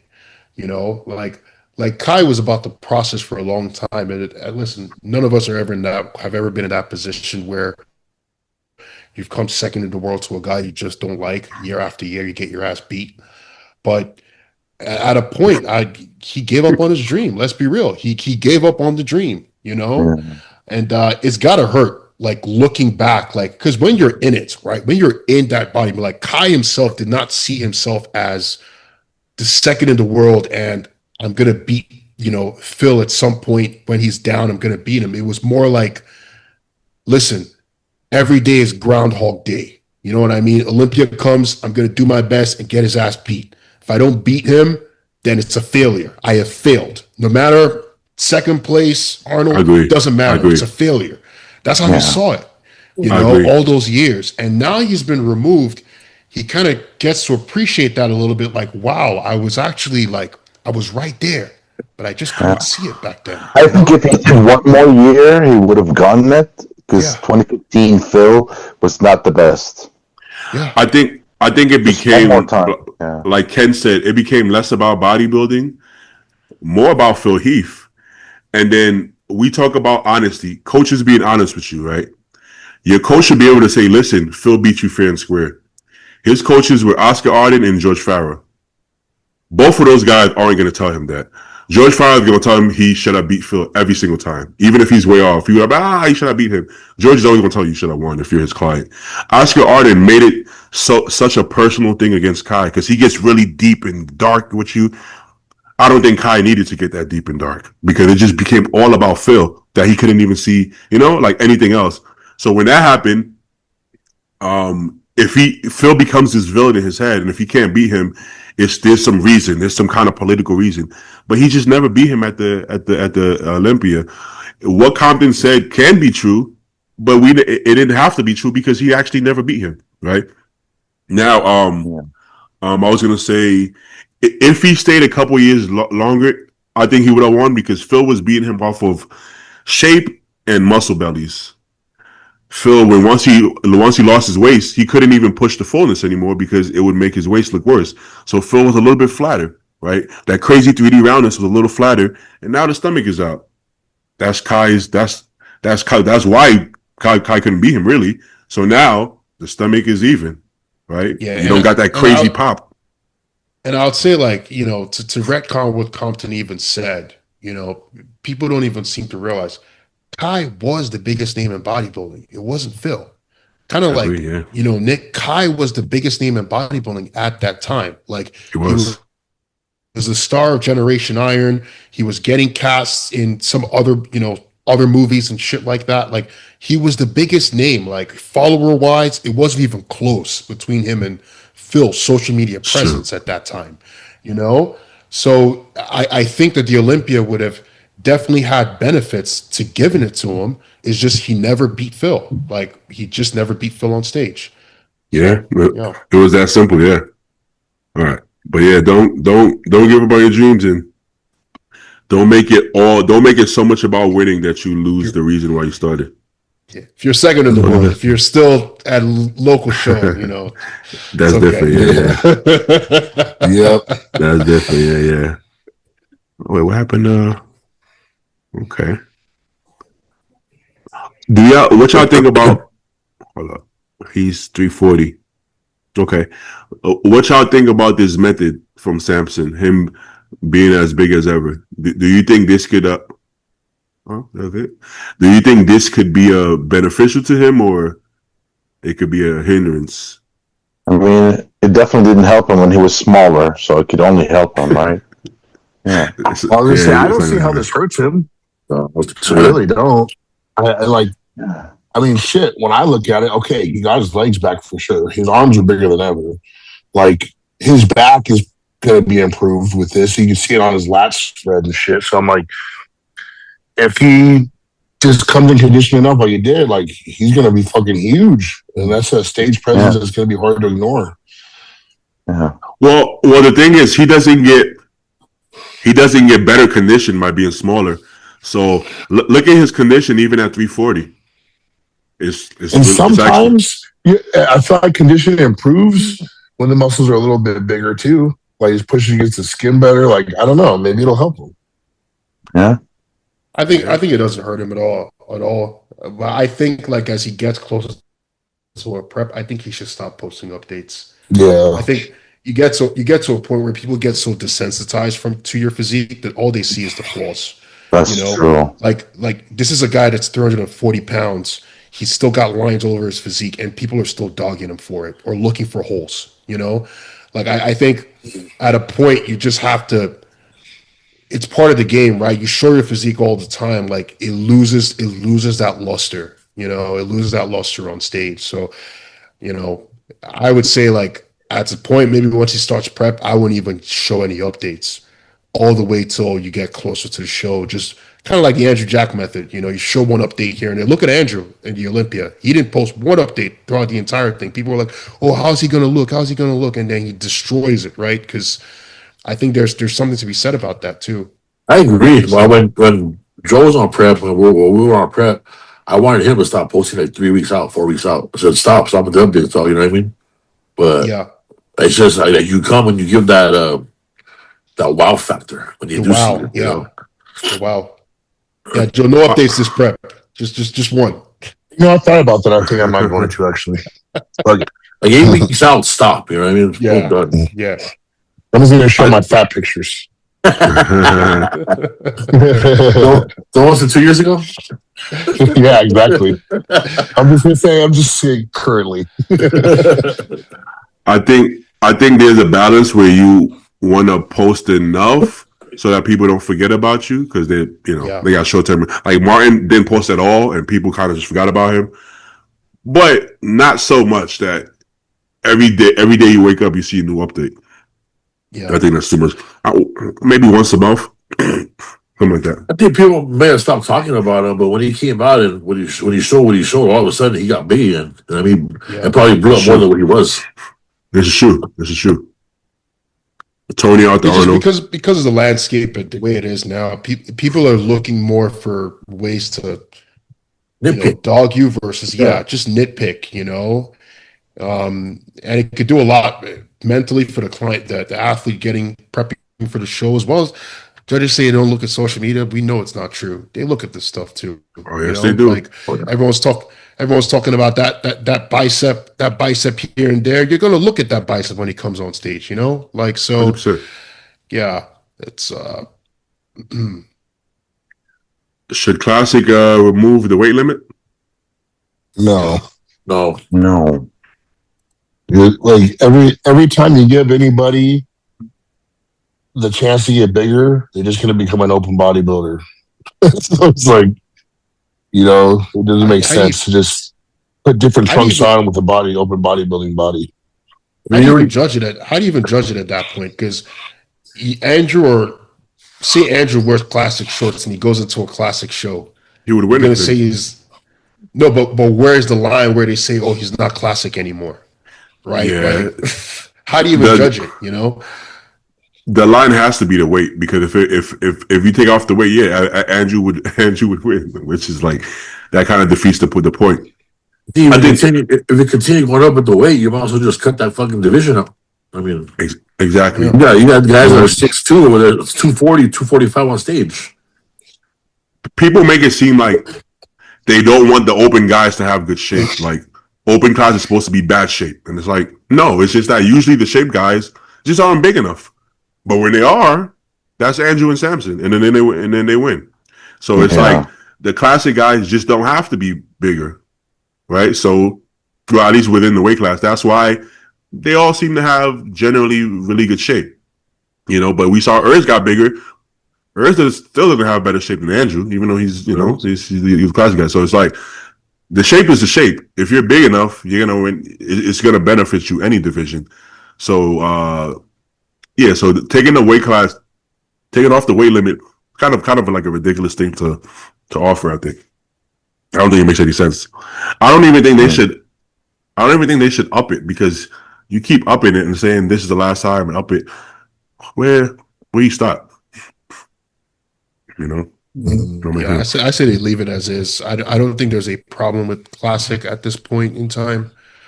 This division is doing well, is very popular, and the athletes are, the athletes are doing very well. They're making the weight, So I don't think there's a problem with Classic at all. Me personally, yeah, Mike, maybe Mike, yeah, Mike could have won if the weight was a little bit different this year. But again, there's how many people in Classic, versus one guy.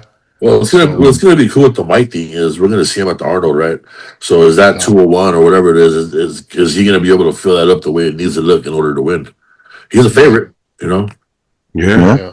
So besides the fact that he had to step down 13 pounds to get on stage in one day, or 12 pounds or whatever it was. So, but I even think with that weight he's gonna do well.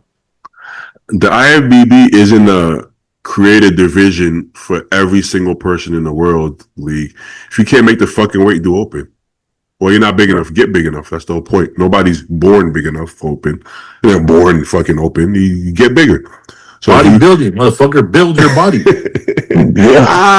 It's so dangerous. I try to make this weight so hard. It's dangerous. Yeah, it's dangerous. So don't make the weight and do open. Right? It's not like custom fit. Division for you. No, you fit into it. What exists. If you can't, then you can't. I think it's pretty simple. There's a lot of people that's kind of on the cusp. You pick one. I don't know. All right, last story.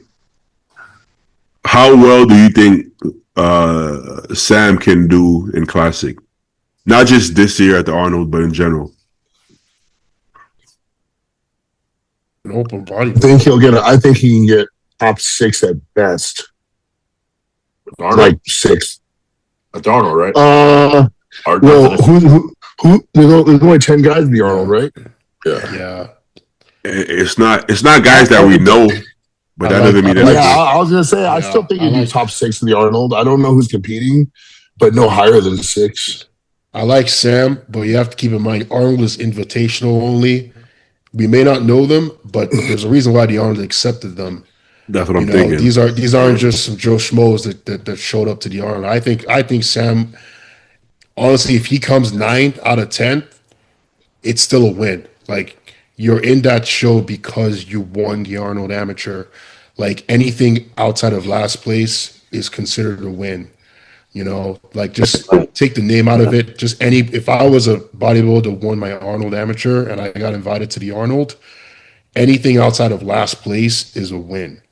Yeah. So I just don't think Sam has the structure to make it to the Olympia ever. I think he needs. He'll, like I said, a top 5, top 6 at his best, but in Classic. But he has like Paul said, he has an open bodybuilder's frame. Yeah. He needs so much muscle to fill out that he won't be able to make those improvements and make weight in Classic. I don't think so. So the only way for him to be competitive to the people with superior muscle bellies and structure is to just get bigger, which he can't make the weight. I think he has a dope physique though. Yeah, he looks pretty dope. He made some improvements too from his pro win or pro what is it qualification. Yeah, for how young he is, his physique is getting pretty dense. You can see the cross striations in the chest, and you can tell the guy he's coming into his own. He's really coming into his own. Great physique. He looks like crazy, man. I don't know if you guys watch his videos ever, but his training now it's crazy to me because like he'll do, I shit you not, his chest day will be like 2 exercises, and that's it. And then he'll do his cardio, and that's it. That's how he trains. Yeah, his hammy day, like 2 exercises. His back day, maybe 3. It's fucking. I'm like, what the fuck? Yeah, he ain't in the off season. He ain't went open. No. He doesn't. Is it like 2 exercises of like five or 6 sets per exercise, or like? I think so. No. It's like 5 or 6 sets. He does warm ups. But I mean, you'll be there's open guys that train like that. I mean, Hunter, I've seen Hunter do workouts with like 3-4 working sets. the whole workout. Hunter's arm day is 2 exercises. His legs and his 2 for leg day. biceps, 2 for I think his leg day is like 3 exercises. Yeah. And then I don't know. some people, usually when the calories are lower, like with John Jewett, if his calories are low, he'll just do, because if you train more than you can recover from, nothing happens, nothing more happens, right? If you can't recover from a workout, you didn't get any benefits from it. Oh, so this is why I'm not at the Olympia yet. Everyone's doing something today. But I do feel like you'll know when you feel like shit. I think you'll know, you know. I think, man, when it comes down to training legs again, like, fuck, you're gonna be started still. So obviously you're not recovered, you know? Like, well, I mean, it makes sense to a point. Like me and Paul have to always pull back on leg days around 5 weeks out. And we do like one real working set of like what we do, like 5 exercises. yeah. Like, I mean, we have to, because we start to get fucked too, where we feel like we're actually like burning our legs out. So his method makes sense. Like I said, he doesn't train like that in the off season. But I've watched him. Damn. My only caveat to that, Joe, is like the Arnold is still like 9-10 weeks away. He's not like He's 6 weeks out. He's way ahead. He's way ahead. I think he started way too early. I think his prep, I shit you not, like when I was like just watching his shit, I think he started prep around like 6 months out. I'm not even kidding. Wow. Everybody thought he was doing Prague, remember? Because he was so close. And Prague was, you know, inviting all these people. Maybe he was gonna do it. I don't know. But he's not like ahead. He's like way ahead. He's been way ahead for a long time. So I don't think that's a good thing, honestly, if I'm being honest. I don't think that's a good thing at all. No, we've typically seen people that get way too ahead and how their physique burns out by the time they actually make it to stage. Yeah. And then we've seen like Derek be behind or look like he was behind and look his best. So yeah, somebody with a good metabolism like him, especially. We've seen Patrick Moore a week, 5 days out, and turn it around. You know, like this is true. Anything can happen. Anything can happen. Yeah. Hey, this is a random question, but speaking of people that like last minute get into shape, did Justin Rodriguez retire? I think he's making a comeback. I think I saw like a comeback post. Hold up. Yeah, I thought that was like a photoshopped like joke. I thought it was too. I thought it was that whole That's huge could be. photo. You can tell it was fake. What's his Instagram? I forgot. I would just put Justin right. Oh, yeah, that's right. Is he off the grid? What he says, Zayd? It's like Lewis, right? Like Lewis or something, right? I think it's like go to Rodriguez. Okay, go to Cement Factory. He may have a post of him tagged. He's still posting him. I think he does. Hey, bro. I don't train these pros anymore, but look back when I used to train these pros, you know. He still posts Mustafa too. Yeah, he does. He posts Casey all the time. Let's see. But he don't train pros no more because they divas, you know. It's like Al Bundy living his glory days. Like, 4 touchdowns and there we go. Do anyone remember this? I do. There we go. Justin IVV. Yeah. Okay. Oh yeah, I think that was AI. Yeah, the AI is fuck. Oh, that's AI. I didn't even open it and read it. I seen it. I was like, oh, stop it with that. Fuck. Well, he fit 3 days back into the gym. I mean, he probably looked at it like that at one point. Not. When is this? Is this now? Well, I mean, I don't know. The league has still, man. The league progresses so fast, you know. It does, yeah. Yeah, he was. Shit. He had some really good looks, you know, but the league is progressing. Size, condition, shape. There was a time where he was like a really good shape guy, And I don't even know if he's the shape or size guy right now. He came second to Nick in 21 at New York Pro, you know? Yeah. And the league has just progressed so much since then, you know? Some great shots, but yeah, I don't know if he's coming back or not. I just feel like the last 3-4 years, his physique just didn't look the same. I don't know what it was, but it just didn't look the same. Something was off. Yeah. You know. All right. All right. Let's just do a couple questions, 1 or 2 questions. Is that cool with y'all? Yeah. Yes, sir. Okay. Okay, but hey, I asked Ken, what you been up to as far as bodybuilding wise? Off season? I've been in off season. Like I told Joe when he was here, not going too heavy this year, keeping it still relatively leaner. So I think I'm peaked at 275, and we're just holding it there. You feel amazing, huh? Dude, I could tie my shoes. I could go up the stairs.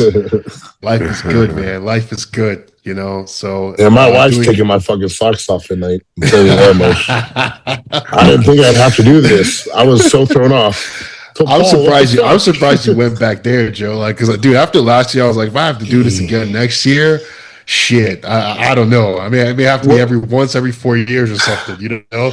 I told Paul, I was like, dude, I'm so excited for this offseason. I'm not going to feel terrible or nothing.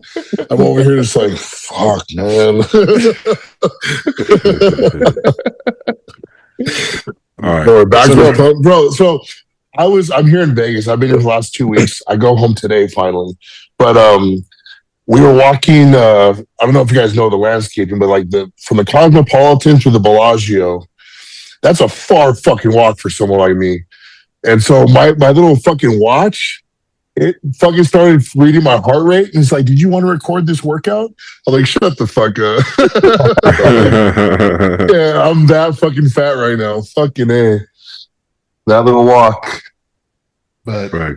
yeah, but honestly, things are progressing, Beatty, man. I think things are really progressing. I'm looking forward. Next year is going to be fun because I know I talked to Joe. We're all probably going to be around the same shows, so I'll definitely see everyone. You know, it's going to be a good. I'm feeling very confident about this next year with the progress that I've been making, and coming here to Texas was a very, very good move for me. Just, you know, weather, atmosphere, gym, you know, shit, it's been great. So is your girl liking it? Yeah, so far it's been good. She's in prep now for powerlifting. You know, she has a powerlifting meet. She's going to be competing at the Arnold. To get her pro status in the USAPL. So she's hard in prep now for powerlifting. So, you know, it's January. It's back to work, man. Everyone's back to work. You're gonna be out there. You're gonna be out there too, right? Ken? With the animal. Yeah, I'll be there with Animal at the Arnold. Fire. Gotta bring Animal back, man. Animal is legendary. Yeah, that's a legendary brand right there. Yeah. You know. Hey, is there cinnamon roll protein good? It's fucking. That's all I use, bro. The frosted okay, cinnamon roll. I see you always posting. I'm like, I wonder if it's good. I told Paul because they were selling it at a vitamin shop. I was like, I kind of want to try it, but I want to ask him first. Yeah, that's all I use, bro. That's all I use. You know, we use the Blackstone Labs cinnamon cereal, and that shit's fucking incredible, bro. Yeah, it is pretty incredible. I ain't gonna lie. Yeah, it is. All right. Yeah, man. What do you? Before you No, go ahead. I was just gonna ask because I haven't seen Zayd. Zayd, are you competing this year? Honestly, man, I still don't know. I haven't started my cycle for this year. I've been off for 3 months. I'm still pretty heavy for a health phase, so I'm excited to start my off season in 2 weeks in my cycle. And 3 months in, I'll make a decision, see how big I can get. Okay. I'm holding 250 in my health phase. You look great, bro. Yeah, so I can shit. pounds. That would be awesome. You know, finally get to 270, and my waist is still pretty tight. You know, not too bad. Everything just got bigger. It's like you took everything like 3 years ago to heart, and you were just like, "Fuck you guys." Everything got bigger, man. Thank you. All right, man. I've like this last year has been really productive for me. in terms of size. And the show in mid-August, the one you're trying to do, is probably on my list. Yeah. For the Atlanta Fall. Yeah. I think could be a good idea. That would be But great, dude, man. I just want to tell you, I actually want to ask your guys' advice. Like, even if I compete this year, the feedback is going to get bigger, you know? So isn't it better for me to just take another year off and then show all the size that I have next year? Because even if I get in great shape, I'm sure the fucking judges will tell me, you need to be massive, you know? They're going to say competing. Huh? I was gonna say I told Paul this. Competing is the reason I'm so big. Exactly. And guess what? Next year they're gonna tell you got to get bigger anyways. And then next year they're gonna tell you got to get bigger anyways. That is true. That's true. So if that's the case, you would never compete, bro. They're still telling Andrew he needs to get bigger. Not only that, bro. You're gonna compete, right? You're gonna shred down to 3% body fat, whatever. You're gonna use that rebound. So there's a lot to say. There's a lot to say about that rebound. Put more size on as well. Not even that. Outside of that, too, Zayd, you've never competed as a pro.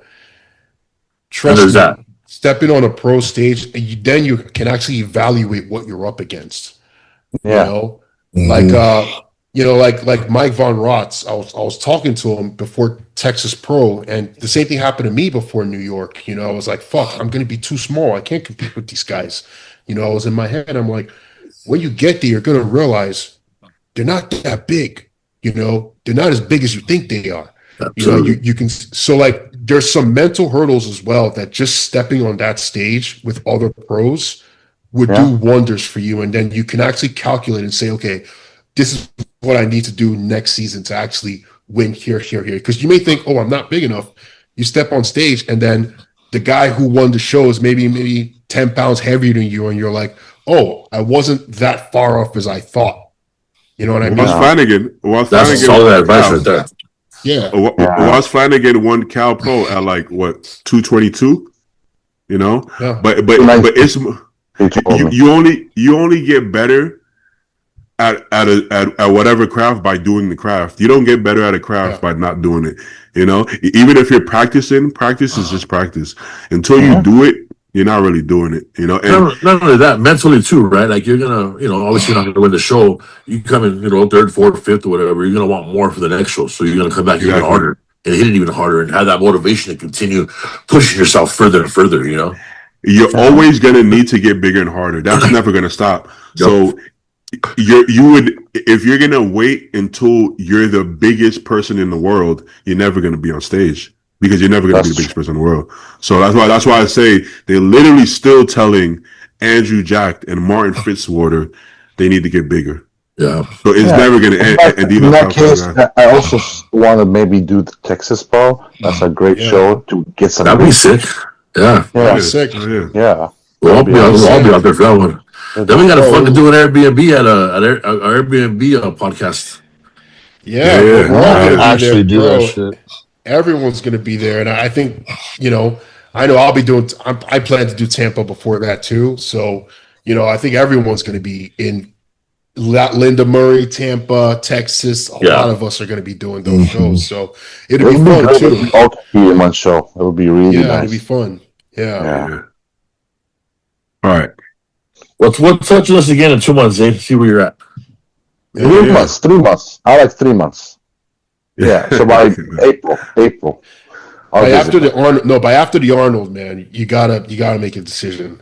Yeah, sure. After the Arnold, I wanted to tell you, like, I'm not really scared or anything. I just want to be ready. Yeah. If I don't feel personally ready, I'm gonna shit the bed. And that's what I feel ready. I'm gonna do great, and maybe I can be in the top 10. Zayd, and that's exactly what I mean. You will never feel ready until you actually compare. Think about the first time you stepped on a national stage. You didn't know what to expect, right? It's the same thing on the pro level. Like, I was going to New York, and when the list came out, I'm like, oh, shit, William Bonac, Nick Walker, Regan Grimes, all these fucking guys. I'm like, shit, man, what did Crizzo, he's fucking 290. What the fuck did I get myself into? And then you get there, and you're like, oh, they're not as big as I thought. Nick was big. But the others, I was like, they're not as big as I thought they were. You know what I mean? So it's like there's also that mental hurdle that you need to get through in your head too. That I think at least competing will at least help you to get past that. Because you may not feel you're ready now, but you get there and you realize you're maybe 5 pounds away. You know, and 5 pounds is very different from I have to put on, 10 the next off season or things like that. So Yeah. I get to. What's up, Jax? what's up, Jax? Sexy. Motherfucker was asleep for like 2 seconds. Said, nope. You gotta get. Jax You gets gotta get FOMO, him. bro. Oh yeah, he He's wants to like, be part of I want action. to fall asleep. This all the cool shit. Part of We're action. doing nothing. All right. Thoughts on Diamond Gym? Everybody familiar with Diamond Gym? Okay, I can start because I'm from Jersey. Oh, you live there? I've Yeah. been there. Yeah. Diamond Gym is dope, man. It's been dope and it's been around for a very long time. But like with anything with social media, people now it's kind of like a destination where people are going to get their ass beat through a workout. But a lot of the things that they're doing there is not scripted. It's always been like that. So for people that don't know, John Kemper owned Diamond Gym. So Jersey bodybuilding started with John Kemper. He was the one who originally brought bodybuilding to New Jersey, and that was his gym before Dwayne kind of took over after he passed away. So there's a lot of history. A lot of good guys came out of Diamond Gym. So if you're going there for an actual workout, though, like not with those guys in that gym, there are other gyms that I would recommend at this point. You know what I mean? The equipment is still very, very old school. It hasn't been updated since the 70s. I'm not fucking with you. It's that old, But if you're going to train with those guys that's been training there, NDO came from that gym, and a couple of other pros, in the New Jersey area. But yeah, I mean, outside of training with those guys, I definitely won't be my first choice of gyms to train at if you go into New Jersey. Iron Revolution is probably number one that I would recommend. What do you guys think about that training style, like the way they train? I'm sure you guys seen those videos with Unk and the other people. I have no idea what you guys are talking about. Let me pull it up if I can put. Yeah, if you pull it, well, if you're doing pro bodybuilding, that training style is completely worthless. It's gonna end your career. Let's be honest, it's fucking worthless. It's more for hype, I guess. You know what I mean? Like it's kind of that Platz. It's the same Platz methodology, right? Just do whatever you can till you almost die. That's all Platz style. That's essentially what they do over there. Of course, the page's name is Train to Failure. Of course. Can you guys hear? No. I can't hear anything. Oh, okay. Well, they're yelling at him to. I got the subtitles It again. looks like a lot of yelling. Yeah, Yeah. a lot of yelling and kind of getting them hyped to do a lot of reps and a lot of heavy weight. I think it's just an experience, like they're providing you an experience. And would I say this is how anyone should go train in your day to day? Absolutely fucking not. But it's kind of an experience that they're providing, Props to them. It's helping the gym. I mean, I hope the gym gets more visibility so, Dwayne can kind of update it. Because Dwayne is a promoter in Jersey. He's the one that I did the guest posing for with the New Jersey State. So he owns that gym. So hopefully every day is arm day for that motherfucker. You see the size of that guy's arm doing the fucking rows? Yeah, that's Ashton. Fuck. That's Ashton Hall. Isn't that the guy with the water thing, the morning routine thing? That's the guy, right? Yeah, that's the guy. Yeah. Is it? Is it? Mhm. Yeah. So, yeah. But I don't think it's a bad thing to train like kind this of at some training- point. That shit'll give me tendonitis. Yeah. I mean, at this point, this is more of it's like a challenge, right? It's like what do you call it? Yeah. It's an experience. Yeah, it's like an experience. This is not like, listen, I promise you, they don't train like this every day. I mean, they can say that, but they don't train like that every day. Even in the video, sometimes they're pushing the people in the training, but they're not necessarily doing that themselves. That's not how the body works. But I mean, teaching people like how to mentally train hard can be a good thing as well. Yeah. You know? Would you guys ever get hair transplant? Absolutely, yes. Yeah. I mean, just with enough mass drawing, I think I may have to. So yeah. I'm on my way, bro. Fucking Joe need to share the womb. bro, I look at I say it all the time, but I look at my son's hairline. I'm like, damn, this motherfucker's hair is receding.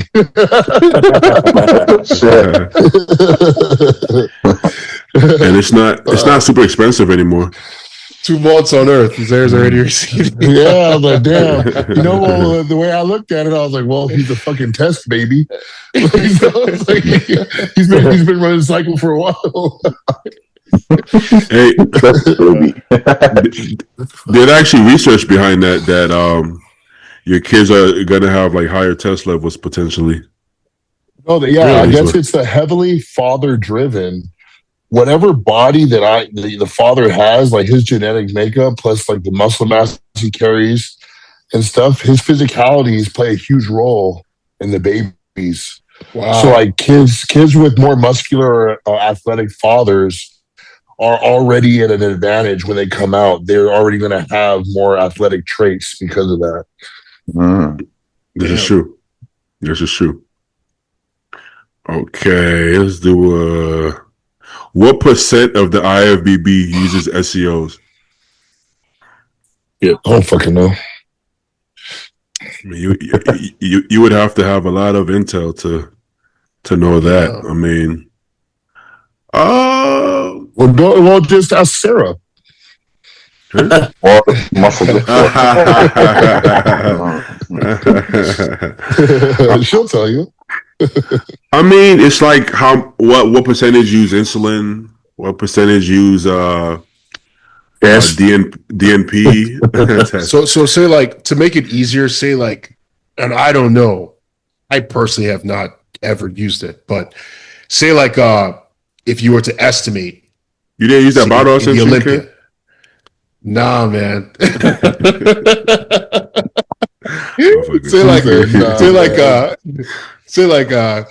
do you used to call that again? Doctor deadlifts or something? What was it? Dr. Deadlift. I still haven't used that shit, man. I still haven't used that shit. Yeah, I mean, I don't like the Olympia, right? Like out of the top 10, what would you say is a percentage of that if you were to guess? I don't even think we have. I think we can see it. Like not the flat bicep shit that people talking about. Yeah. I think if you have a decent eye, you can see it. And honestly, in the top 10, probably 2 people I can see. I was going to say 20%, maybe. That was what I was going to say too. Like 20%. Yeah. I mean, at one point, Hadi was doing something in his shoulders and bicep. I mean, I think that's pretty evident. I don't really want to. Rami probably might have used it for his shows. You said who? I think I might be wrong, but I noticed Earth's arms are like massive for his first show. So maybe he used some in his arms for his first show. Yeah, I think it looks good. The only caveat with Urs is he's always over dieted, and I know when I over dieted, I lost my arms. So this is our first time seeing him, actually dieting, not where he's over dieted coming on stage. So I don't know if that's because his arms were always big in the off season when you actually saw him. So I don't know, but you could be right. I don't know. Yeah, that's just the only caveat with him. He did hint towards it when he said Marcos Rule was coaching him, and he's like, "Wink, wink. He's gonna help you do something that's still totally unhealthy." Oh shit! Yeah. So then I saw his arms at the first post show. It looked fucking bigger than anyone else's arms. He filled out pretty well. And who knows, man? Who knows? But either way, he did it well. So that's Yeah, like he a did. good example of it looked great. Whatever you put in there, it looked good. Yeah. I think Urs potentially has some in his biceps, but it looks great to me. Like, should I I might say be the wrong. names? I'm not saying I'm If for it sure. I just think it might be that. Yeah. You know. is it rude to just say the names? Is that rude? I know it's just an observation. I didn't mean it in a bad I No, mean, way. no. you're speculating. You're not. You're. Let's just clarify. You're not saying things Yeah, are yeah. definite. You're just Yeah. speculating. Yeah. Mm-hmm. I would say if I look at like Andrew's shoulders, calves, maybe long head triceps, I think there's some either some gear or something in there. I mean, His arms just exploded the last year. That's. I agree. His arms and shoulders like that. Yeah, it Yeah. exploded. I think Or it like was good Martin's- though, personally. Yeah. Yeah. You know? Or even like I don't know if I'm speculating, but like when I remember Martin like Texas Pro like 2022 till now, his arms have like doubled in size, like the Yeah. biceps. But I don't. But if they did it pretty well. You know? Oh, Like, I'm lying. I actually know more people who've used it that I actually know for a fact use it. Okay, so let's say about 50%. if you know for a fact, don't say. I'm not gonna say it for a Let's fact. speculate. Okay. But you know what the funny part is, the ones that you can't tell, like you see some improvement, but you can't Yeah. you can't really stand out. Those are the people who usually use it because they're using it well. It's not supposed to be obvious. You're not supposed to look and be Yeah. like, oh, this there. You're not, so okay, I change it. So let's go top 15. Out of the top 15, I would say like 6. So let's say like 50%. Let's say like 50%. But it looks great. It looks great. You know, if I zoomed in on pictures, you could tell. But just watching them pose, you can't tell. You can't tell. So like 42, like 40%. So a little over average. Yeah. Yeah, yeah. That being said, if you're home and you go do it, you're not necessarily gonna like look like them or anything like that. You know, I don't know because I wouldn't advise for it or against it, but you got to know what you're doing. You know, I don't know. I feel like I got to know what you're doing. It's And most definitely people not PMMA though, like what those people are doing. Like, that I don't think anybody's definitely gonna. not that. I don't think anybody at a high national level or pro level is gonna risk possibly like putting plastic in their bodies. that's I think that's too big of a risk. I don't think that's a realistic risk. You know. So, Yeah. all right, one more. Yeah.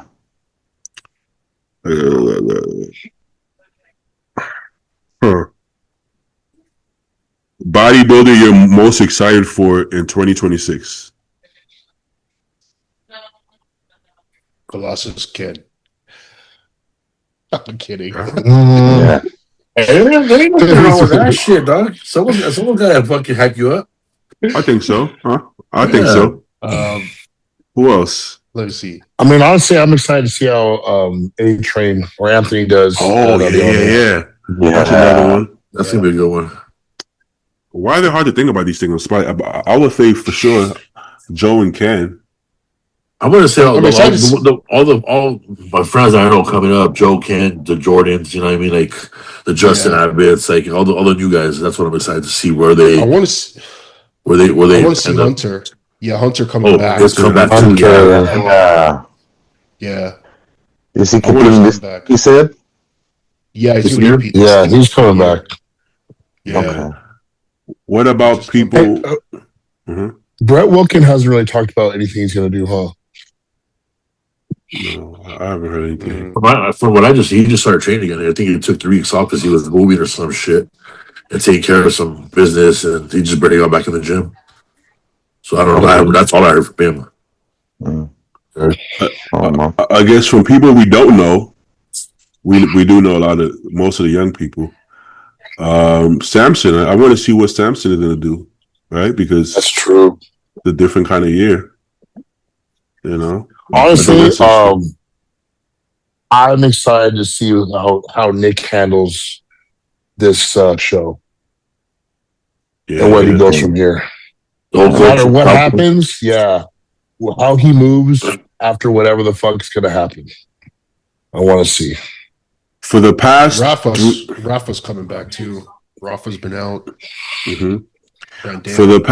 For the past 3 years, every show Nick has done, everybody says it's a make or break show, and I think they actually. I don't think they're wrong. I think it has been. I think every show he's done for the past, I don't know, 2-3 years has been make or break shows.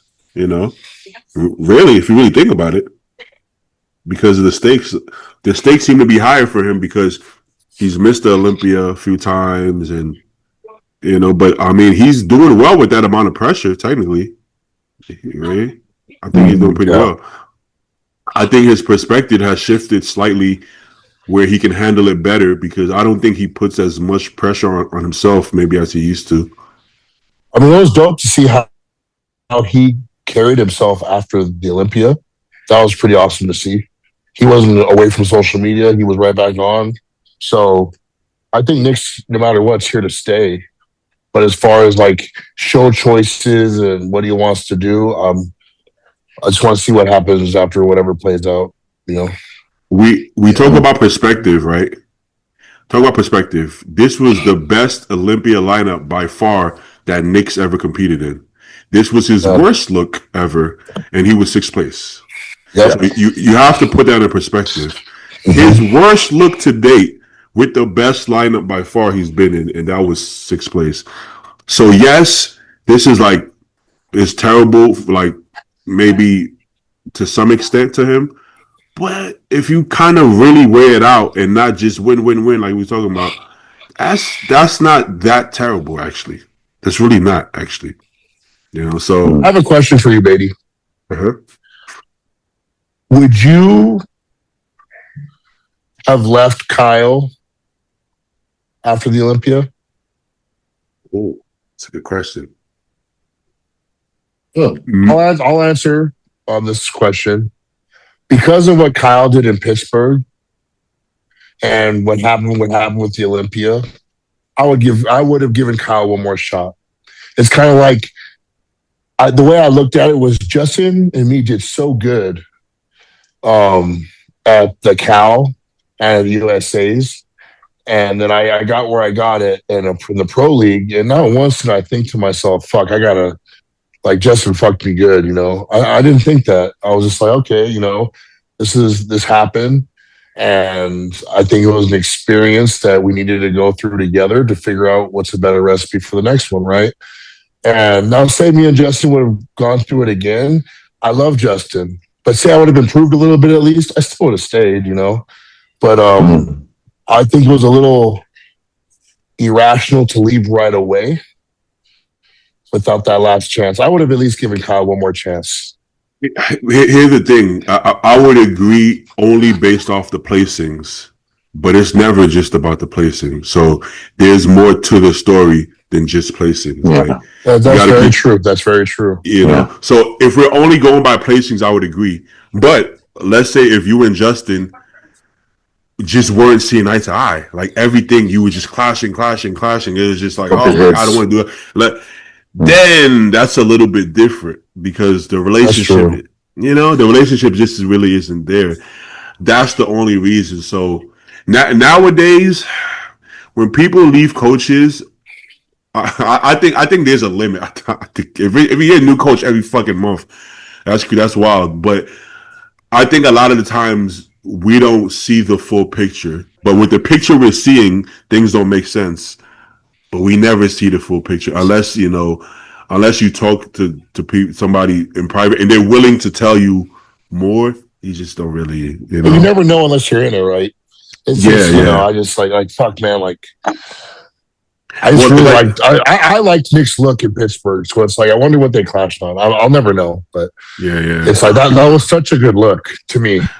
Yeah, but that's a problem too, right? Because he doesn't agree that was one of his best looks. He he doesn't like the Pittsburgh look, which I don't understand why. Because I thought he looked great, but I'm with Joe. I think that at least I would have given it a second try. You knew one thing. It's not like Kyle sold him a dream. He's been Kyle and him are friends. Like they're all in Jersey. They came up together. He's never really coached at an Olympia level, so there is a chance that we could miss. right? But that's part of it, right? That's just part of it. So I think I would have at least given it at least a second shot. But now you can see with the way things ended, it's made it even worse because now the bridge is completely burned, and it's like it didn't have to be this way. It really didn't. Yeah, coaching has become like a really sensitive topic these days. I don't feel like it was like this before. It's such like a harsh topic nowadays with the relationships. Maybe the relationships are the relationships getting too close? Maybe. Do you know why? Can I make a suggestion? Why I think it's this way? I think this started because of the Quentin and Matt Jansen saga.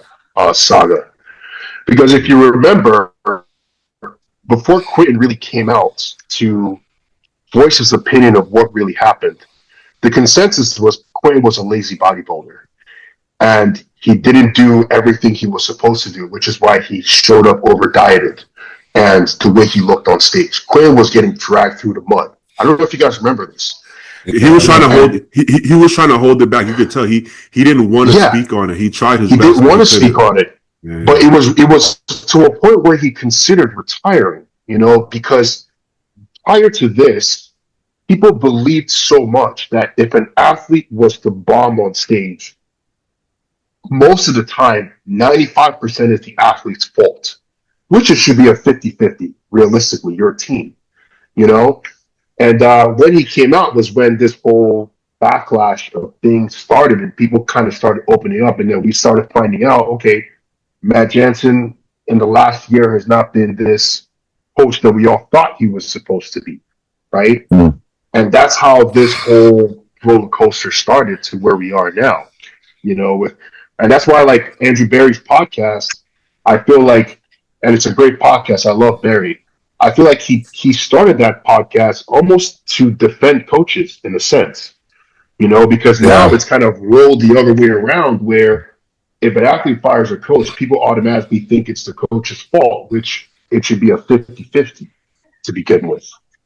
I think so. Yeah. I think both people have to take some blame. But also in like Ken said earlier, in hiring the coach, you kind of have to think about these things before you hire them, right? Yeah. The fact that like Kyle isn't experienced with open bodybuilding at the Olympia level, so that's a factor. So maybe he does good at a Pittsburgh show because it's not a 2-day show, and it's not you don't go on at 1 a.m.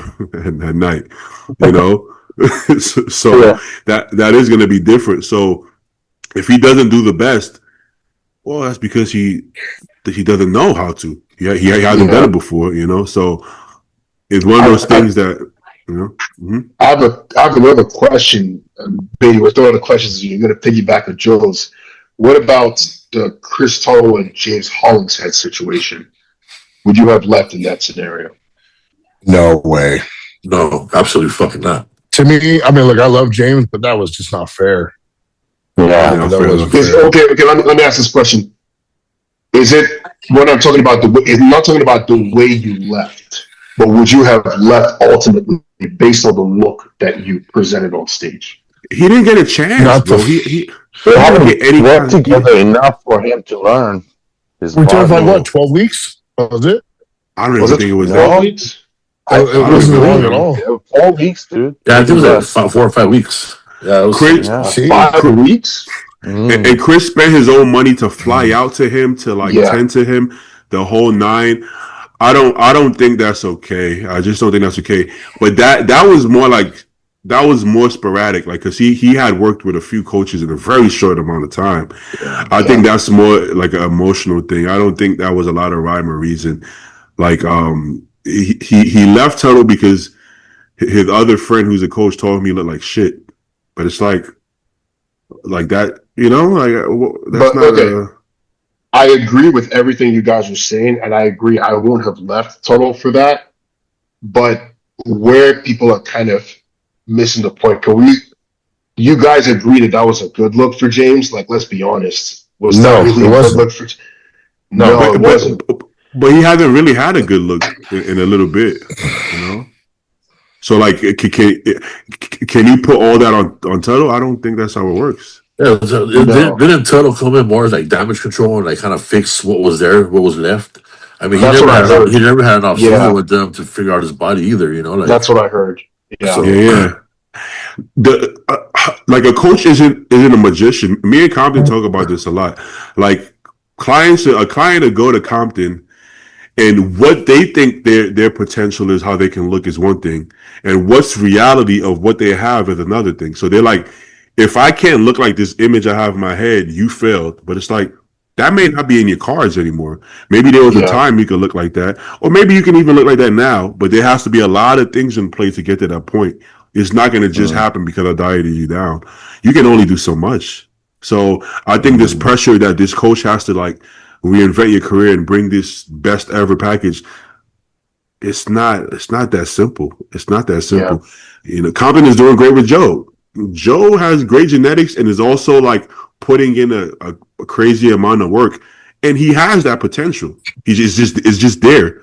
If it's not there, he can't just make it come out of thin air. You know, it doesn't work that way. So I don't think switching coaches gets you a better result. I don't think that's how it works. I think the longer you stay with a coach gets you the better result. That's the missing point.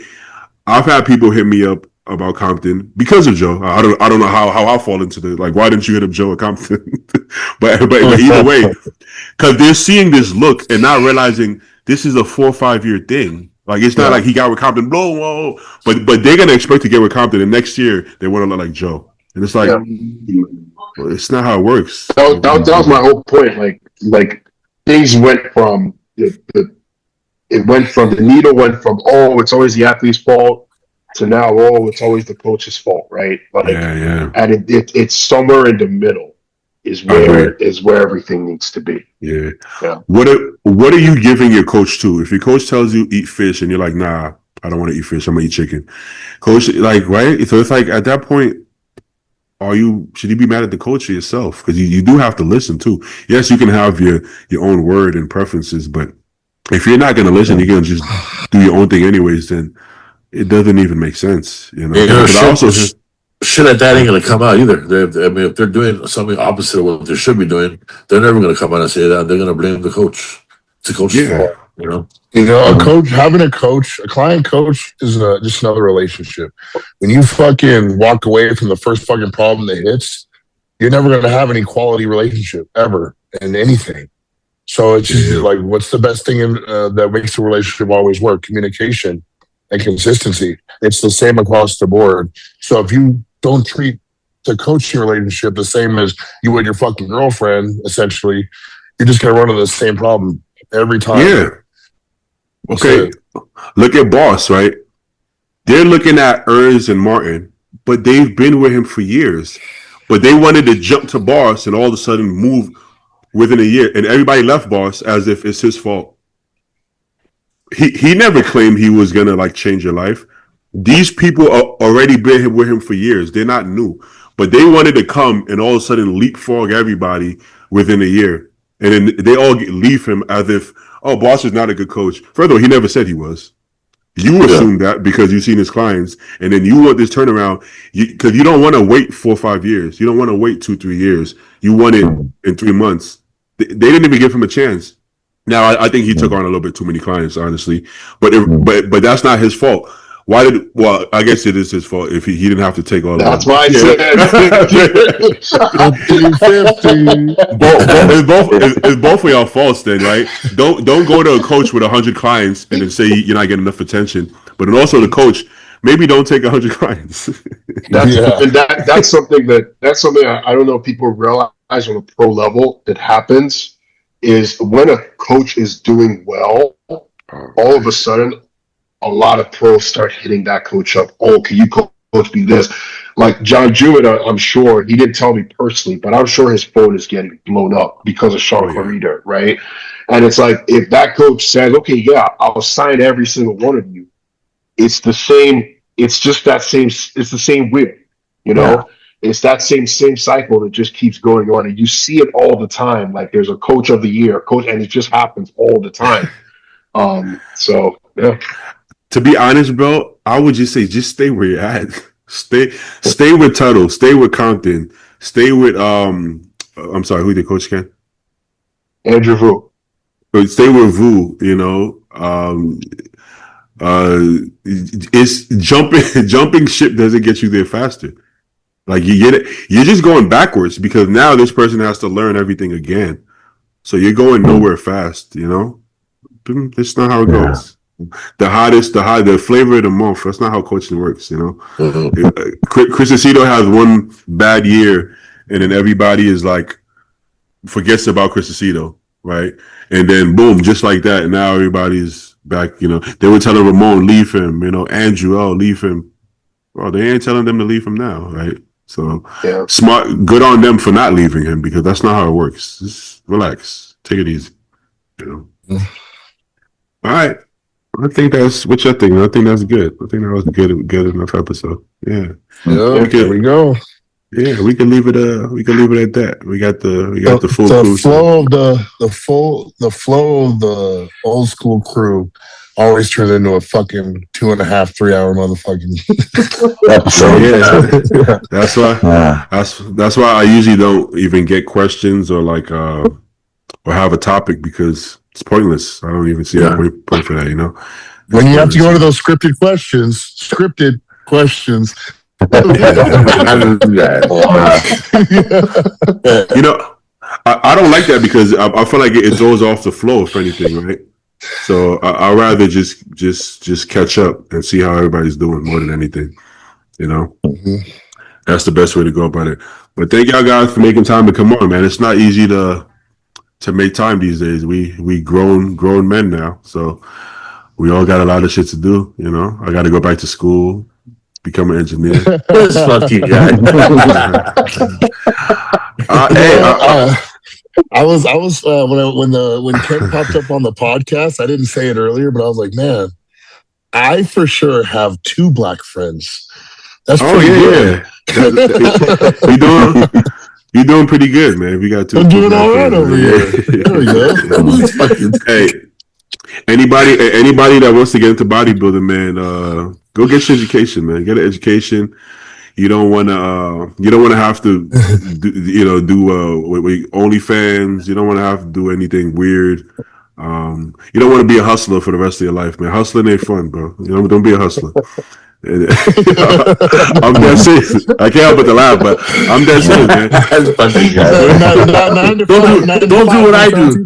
Yeah, do it the right. Told, hey, baby, you're getting your promotion. That's how Beatty said, do as I say, not as I do. Yeah, for real. Honestly, man, I think that's solid advice. Do it the right way. I know you're excited, right? You're so excited. Oh man, D-ball, bench press. You just want it now. Look at these guys. He's only 21. I want to do that. It's exciting. It's a lot. It's a lot to take in, but do it the right way. You'll be better off for it, you know. But I don't know. I don't think people listen to that kind of advice. Yeah, and culturally, I think it's a cultural thing for us. We're always all in, right? If you're going to do something, your entire life has to revolve around that, or it just doesn't feel like you're dedicated to this one thing. But you can be multifaceted. You can do different things, you know. And I think it's solid advice. I think it's solid advice to give anyone because, listen, we're all one injury away from this ending a career, right? So it's good to have something on the side. It could be personal training. It could be anything else that's just away from the competitive side or trying to make it through social media and things like that. So a good, I know it's our podcast, but I think Evan Santopani talked extensively about that. This is someone who made it to a really good level. He made a lot of money in the heydays of bodybuilding. On his podcast with Niall recently, he was talking about this too. And I think for younger people, it's very important for people to listen to that because we only see, there's only how many guys? There's 10 guys in bodybuilding, man. Like every year, like there's top 10 Olympians. Those are the guys making the cash, bro. Like the rest of us are still just trying to make it. You know what I mean? Yeah. Like 10 guys out of how many? So yeah, just weigh your odds. I gotta be honest. Like even the fact that we think about the 2 Arnolds making $1 million, to be the best in the world and make $1 million is not a lot, man. I gotta be honest with you. To be I the know. best in the entire planet at a sport, $1 million is not a lot of money. It sounds like it, right? Oh, $1 million. That's not a lot of money, brother. It's just not. There's TikTokers down the block making that like pretty easily. So it's like that's actually not a lot of money. But I think the perspective thing. I think we don't think as big as we should. The money's there. You can listen. You can. They could. The Arnold could pay you more than $1 million. Like the money's there. You know. It's just that that's not a ton of money. So if you really want to do well in life, you still have to have other things. That's not enough. Derek is making way more than $1 million. I assure you. He's not relying on that check. He's making way more than that. You know. So I think that's how it should be. I'm pretty sure. I think just not. I mean, away from bodybuilding, right? And life in general, people that aren't even in bodybuilding. I think the more streams of revenue you have coming in, the easier life is. You know what I mean? Yeah. Figure out your what you're good at, you know what I mean? Have a hustle here, have a fucking main thing here, and then have something else up here, you know? It's just like Joe. You know, Joe has the personal training thing, right? Now he has a few other things coming in, and things are just so much easier for him now because there's multiple sources coming in and one into one, you know? Exactly. Like I said, you guys love Jay Cutler. Jay Cutler did not make his money from bodybuilding. No, absolutely. You know, No, he he made his didn't. money from real estate. Everyone forgets that because he's a professional bodybuilder, but his money did not come from bodybuilding. It was part of what he used to invest, but his money came from real estate. So just use that as advice. Right. You think $1 million is a lot of money for Janicki? That's not a lot of money for Janicki, No. you know? So $1 million isn't a lot for anybody nowadays, bro. I mean, you can blow through that shit in 2 years, you know? Let's be real. it sounds good, but it's not as much as you think, you know? So, all right, guys. Thank you for coming on, man. I enjoyed talking to y'all. Peace out.